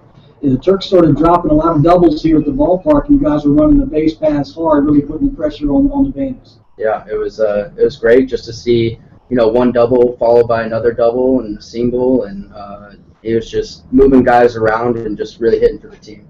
And I think that for you in the 9-hole, you know, having a contribution out of the 9-hole is always winning baseball, but you really broke out tonight with a 4-for-4. Yeah, it's trying to do what I can to help the team. I've been struggling here and there, but really just focusing on seeing the ball and just hitting the ball, as simple as that. And I really focused on that tonight, and it really helped. Yeah, I think that you know, like last night's ball game was a ball game that you know you have to make plays, and your pitching carries you through. Then you get into a ball game like this, but you know when you can win a close one and then win a ball game with a lot of offense going on, that's got to help the confidence too. Yeah, because we're not one-dimensional. And we've seen that in all of our games that, you know, we can rely on our pitching staff or we can rely on our offense. And either way, we're going to find a way to win. It's been real good. Now, you're a guy who Harrisonburg needing some at-bats and needing some innings and just get out there and do your thing. I mean, the Turks seem to be a great fit for you at this time of your baseball maturation. Yeah, it's been awesome. I did just need some experience before I headed back to college, and it's been perfect for me. I struggled at first, and I think that might have been because of the lack of experience with last year, and I think I'm trying to pick things up, and hopefully I can keep that going. Well, the Turks' legacy of a lot of players really stands out, but for middle infielders in particular, Harrisonburg has been a place where a lot of young ball players like yourself have had multiple seasons here and really gone on to big things at college and professional. Yeah, it's been an honor to be here. I'm very humbled by the experience, and you know I'm just going to carry it on with me as I grow. Now, one thing you can't do is shout out to your mom and dad because they're here. Yes. So is there anyone else that you'd like to shout out to? Well, I got to give a shout out to them. I love them. I got to give a shout out to my whole family and my girlfriend. They've always been a huge support, and I couldn't do it without them. Outstanding. Well, I want to thank you for joining us on the Lowe's Post-Game Show, and I always like to see our 9-hitter hit, and when players have parents in town, that player does well with mom and dad watching. Doggone if you didn't do both tonight. Well, thank you very much. I appreciate it. Outstanding. Thank you. Now, Coach Weiss is going to join us now, and if this wasn't a topsy-turvy one to remember, then I didn't watch the ball game. So, Bob's going to join us now. Thank you for joining us, Stevens. Thank you. Safe travels back to California there in McLean. Appreciate it. Thank you. All right. Bob, famous book is Tale of Two Cities, and this was Tale of Two Ball Games. Well, you know, the first 4 or 5 innings were really lackadaisical. And, you know, the guys in the dugout were talking, and I'm yelling, come on, guys, this game's got a long ways to go. And they're agreeing with me, and they're telling me, hey, Bob, this game's not over. We're going to come back. We're going to come back. And that's the mentality that I want. We played 7 or 8 great ball games. We played a great ball game last night in Waynesburg. The night before we were in Stanton, great ball game. Tonight, I think what it is, I mean, when kids play 8, 9, 10 ball games in a row, it's hard to stay up every night. And I think they came out here a little lackadaisical tonight, and about the 5th inning, they realized, hey, we got to play if we're going to win this ball game, and that's exactly what they did. Well, I mean, giving up runs in 5 straight innings is always hard to come back from, but at the end, it was the Turks' offense that, I mean, you guys linked those hits together in the 7th like the baby elephant walk. I'll tell you, and these guys were swinging early in the count. I mean, usually your teams are work to count guys, but everyone was just seeing it so well. Yeah, I tell you, all the guys down there, they got the ball game in the 6th, 7th inning, and just went to work. I mean, they're like Steve said, they're never out of the ball game. Whether it's our pitching or hitting or whatever, we're in the ball game every night. I think that you got a lot of guys who are starting to warm up now as well. Whether it's Steve with a 4-for-4 tonight, but some of your guys that are hitting for a low number. I mean, Christopher Barr had a couple balls he hit well. Great to see the returning Turks, Smith, Keldfleisch. Those guys had some big hits at big moments to keep rallies going. Yeah, they did. I'm telling you, we've got a great ball club here. We're a little thin at middle infielder, but the ones I have are probably the best in the league. I'm looking for a middle infielder right now that can play short and second, but not to come in and take anybody's position, but to be here in case we need them. Yes, some depth. Yeah. I mean, when I look around this infield, Brandon Gold at third, I think, this is my personal opinion, I think he's the best third baseman in the league, and I think I definitely have the best shortstop in the league as far as defense goes. And you go to second, you look at Thomas Smith. I mean, Thomas has been here 3 years, and he's been a great ball player for us, and I think he's the best all-around second baseman in the league. And we've got 2 or 3 first basemen that are pretty doggone good. Matt Rose is a great first baseman, a great hitter. Barr's a good hitter, a good first baseman, and we also have another one that's been injured a little bit, Daniel Nichols, who's supposed to be back here this week. So, every time I look at this ball club, I see nice things. The last 3 or 4 years, we've been ranked in the top 10 in the country, and I think this ball club here is just as good as any one of those 3 ball clubs. Well, I think that as the season goes on, I'm really shocked how the Turks have rallied so quickly with the offense. That defensively, the club has made some mistakes, but you guys are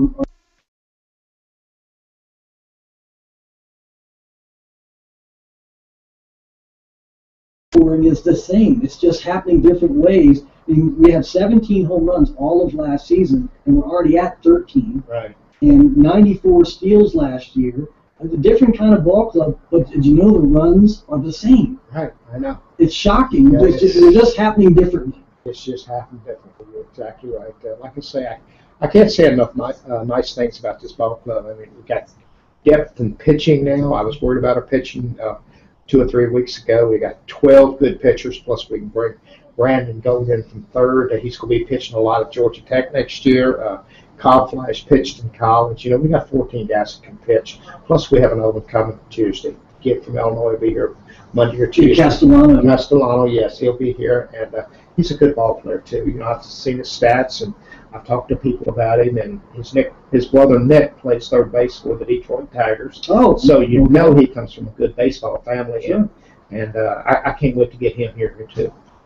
That sounds terrific, and I think your lineup against righties and lefties, when Daniel Nichols is back, you have more versatility with that as well. Right, and I tell you, we've won, I'm not sure, I think it's 12 out of 14 now. Is that right? 12 out of 14, that's pretty good. And Front Royal was beaten tonight. They were beaten 2-1, so we're half a game out of first place. And we play Front Royal here Wednesday night, and we're planning on taking over first place, to be honest with you. That would really be something. I've been 5 and 5 at one point, and really got rolling after that. Well, the first 4 losses we had this year, we should have won. We should have won. We made mistakes in the field, errors here. We had one game that was 2 outs, stopped the 9th. We were up 5-4. Nobody ended up losing because we made 3 errors that inning. But that's baseball. It happens in baseball, just like tonight. You're down 8-2, 8-1, whatever, and the guys rallied back to get to where they're within 8-5, and they know that they can win this ball game. And Woodstock was second best in earned run average coming in. So you guys got to some guys who've been successful this year. Yeah, we did. Like I say, I'm really proud of this team. I'm proud of this team. They keep bouncing back. They keep coming at you. We got 2 nights off now. Monday's always off, and then Tuesday's our scheduled night off. So that Front Royal game, boy, that's going to be something else. And I mean, fans, I love it when you tune in, but I'd much rather see you here at the ballpark. Yeah, it's going to be a big game. It'll be for first place in the Valley League. You know, for us to come from where we were, 2 weeks ago, we were in 5th place. Mm-hmm. And like I say, I think we've won 12 out of 14 now, or something like that, and 9 out of 10, or something like that. And, yeah, some good runs, the guys are really coming to play. They really are. We've got a great group, and the season's going so fast. I mean, we're already over halfway through. Yeah, that's game 23, and I think that for the Turks, just 1 home run here at home, and a dozen of them on the road. Right. Really showed the long ball down there at Stanton to win that ball game. Right. I mean, it's someone always stepping up for us. Whether it's a base hit, Joey Roach. I can't say enough nice things about Joey Roach. How many hits he had tonight? Yeah, Joey was hot. He was 2 for 5, but both of them were doubles, knocked in a couple of runs. Well, he also had a long fly ball on the left there, hit that one the other way hard. Well, against Waynesburg, he had the winning hit, and also the other night against Stanton, he had the winning hit. He hit his second home run of the season down there. And he hit there. So Joey's starting to pick it up, and I'm proud of him because he's just such a nice kid. Yeah, and a good ball. And Luke Chakowski has a very quiet 333 going on. Yeah, Luke's doing all right. Luke's doing okay too. So and they're still, when you think about Kelp, Bleish, and Smith and Baker, those are 3 guys that really haven't gotten going yet. Yeah, I having trouble getting Baker going. He's such a free swinger that they swing at a lot of bad pitches. I don't know if it's from being frustrated because he's not hitting that well or what. But Jesse Baker is a very, very good ball player. Yes. He can run, and he's got a major league arm. So, he'll come into it. He'll get it going, and he'll be big for us down the stretch. Remember I said that. Definitely. Yeah, there's some big plays in here for sure. That's kind of why I keep bringing it up, because he just hadn't found his stride yet. Right. He just hadn't found it, but he will find it before the summer's over. Definitely will. A good first half of the season is in the bag, and I think now we're to the point where everybody's all-stars are lined up too. You'll be the manager for the South, and Front Royal's manager will manage the North team. But we'll have it's always a tough decision for who's going for the Turks. But you have a couple of pitchers and a couple of hitters, and then probably a wild card. I have nominated so far Brandon Cole, Thomas Smith at second. Thomas Spitz will be on the All-Star team. Eric Cobb Flash, I've put his name in. Couple of pitchers. We've got Lou Allen's name in, Garrett Ford, Logan Onda, and there's one more, Tyler Brown. Right. There's 8 guys that I have nominated for the All-Star team.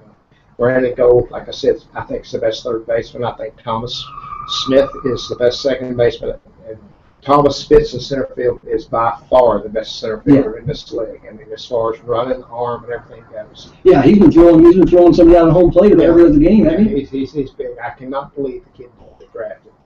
That's what I think of him. Yeah, he's a swing and a miss for some scouts, for sure. I love the kid. I know if I was still with the White Sox a little bit, I'd be all over it. I can tell you that right now. And I'm going to see what I can do for him, because I think he has a chance to play professional baseball and go a long ways. Yeah, he's doing a lot right, and his plate discipline has really rounded him out as a hitter too. Yeah, it sure has. Yeah, so things are going well for the Turks, and just a half game out of first. That's just something else. A huge comeback tonight, 13-8 over the River Bandits. And Coach, I want to thank you for joining us again on the post-game show. Thank you, Dave. The boys are doing well. The Lowe's post-game show, a crazy one here tonight. The Turks put an 8th spot on the board in the 7th. And Joe, when the Turks announced their arrival back in this game with a little run here and a run there, and we figured, oh, hey, they're getting up off the mat. They got up off the mat doing haymakers in this ball game. They just went right after it, and as we were walking up here, I said with Lane, I said, do you think you guys could come back? He was like, we just kind of chipped away. I mean, there was a little bit of uncertainty in there. I don't think even they were convinced, but well, you never think down 7, we got them right where we want. Yeah, valid point. It's not that kind of game. Especially with Woodstock's pitching, too. Yeah. Sub-3 ERA, which I'm sure is above the 3 after this game, but because all those were earned. Woodstock only had the 1 error, and it was only a runner advancing on a bad throw to the plate, so none of the runs were unearned. Yeah, I mean, it's just how baseball can go sometimes. Tremendous amount of momentum. And you see that in college baseball. You'll see big momentum swings. But in the majors, you seldom see this kind of game because of defense throwing more strikes. And, boy, the middle inning and back-end guys are flat nasty in the major leagues. I mean, some of these guys is like, oh, he's a 2-pitch pitcher. Yeah, this one's 97 on the corner, and his changeup is 91. It's like, yeah, those are his 2 pitches. I think he might be all right. Especially with the 1-inning relievers now, they just go give it their all for that 1 inning. And there's so many guys at 93 and above now. It's off the charts. Yeah, it's a good point you say that because I always laugh when Jonathan Papelbon came up with the Red Sox. Everyone was saying how hard he threw at 95, and now 95 is nothing. You got to be throwing 97, 98, 100, or Aldous Chapman. Everyone has not 95 at high A ball. Yeah. The depth of the arms is, and granted, around all that, you have all this Tommy John stuff and all that, but the athleticism and ability with the pitchers in the post-steroid era is just unbelievable. So, anyway, just a crazy game. The box score speaks for itself, but if you have the chance to be here tonight, you would have realized that, there's no such thing as a sure thing. 8-1 lead in the 5th inning for a team. I will never give up on this team now. I'm going to be honest, and I said I'm one of the most optimistic, realist people ever. I knew the Red Sox were going to come back when they were down 3-0, the Yankees in 2004, but I did not see the Turks coming back tonight. But they proved me wrong, and I'm on there. Well, there's cemeteries full of Red Sox fans to prove that theory. But had to go there. Was that cruel? Yes. Was that cruel?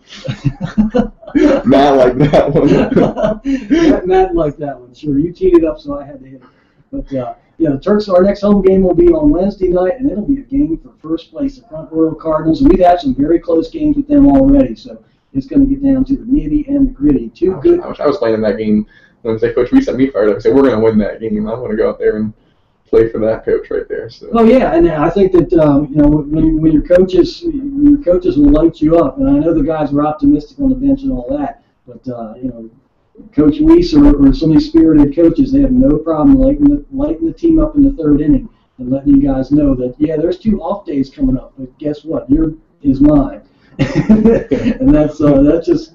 You're either going to show me that you're here to play tonight, and sometimes even when you don't stage a comeback, I need to see good baseball. Right.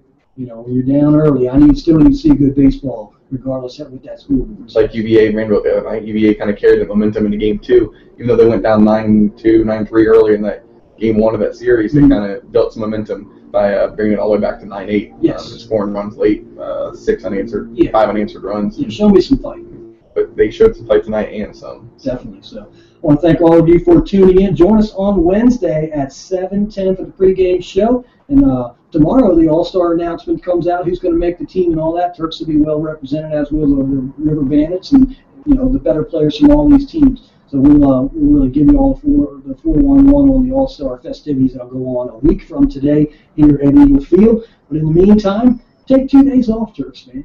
You got to get the authorization to go out and cut the grass. It's too high. And you might need a breather after this. This was 3 games worth of energy here tonight. I want to thank all of you for tuning in. For Joe Kirkendall, I'm Dave Norman. Have a good night, everybody.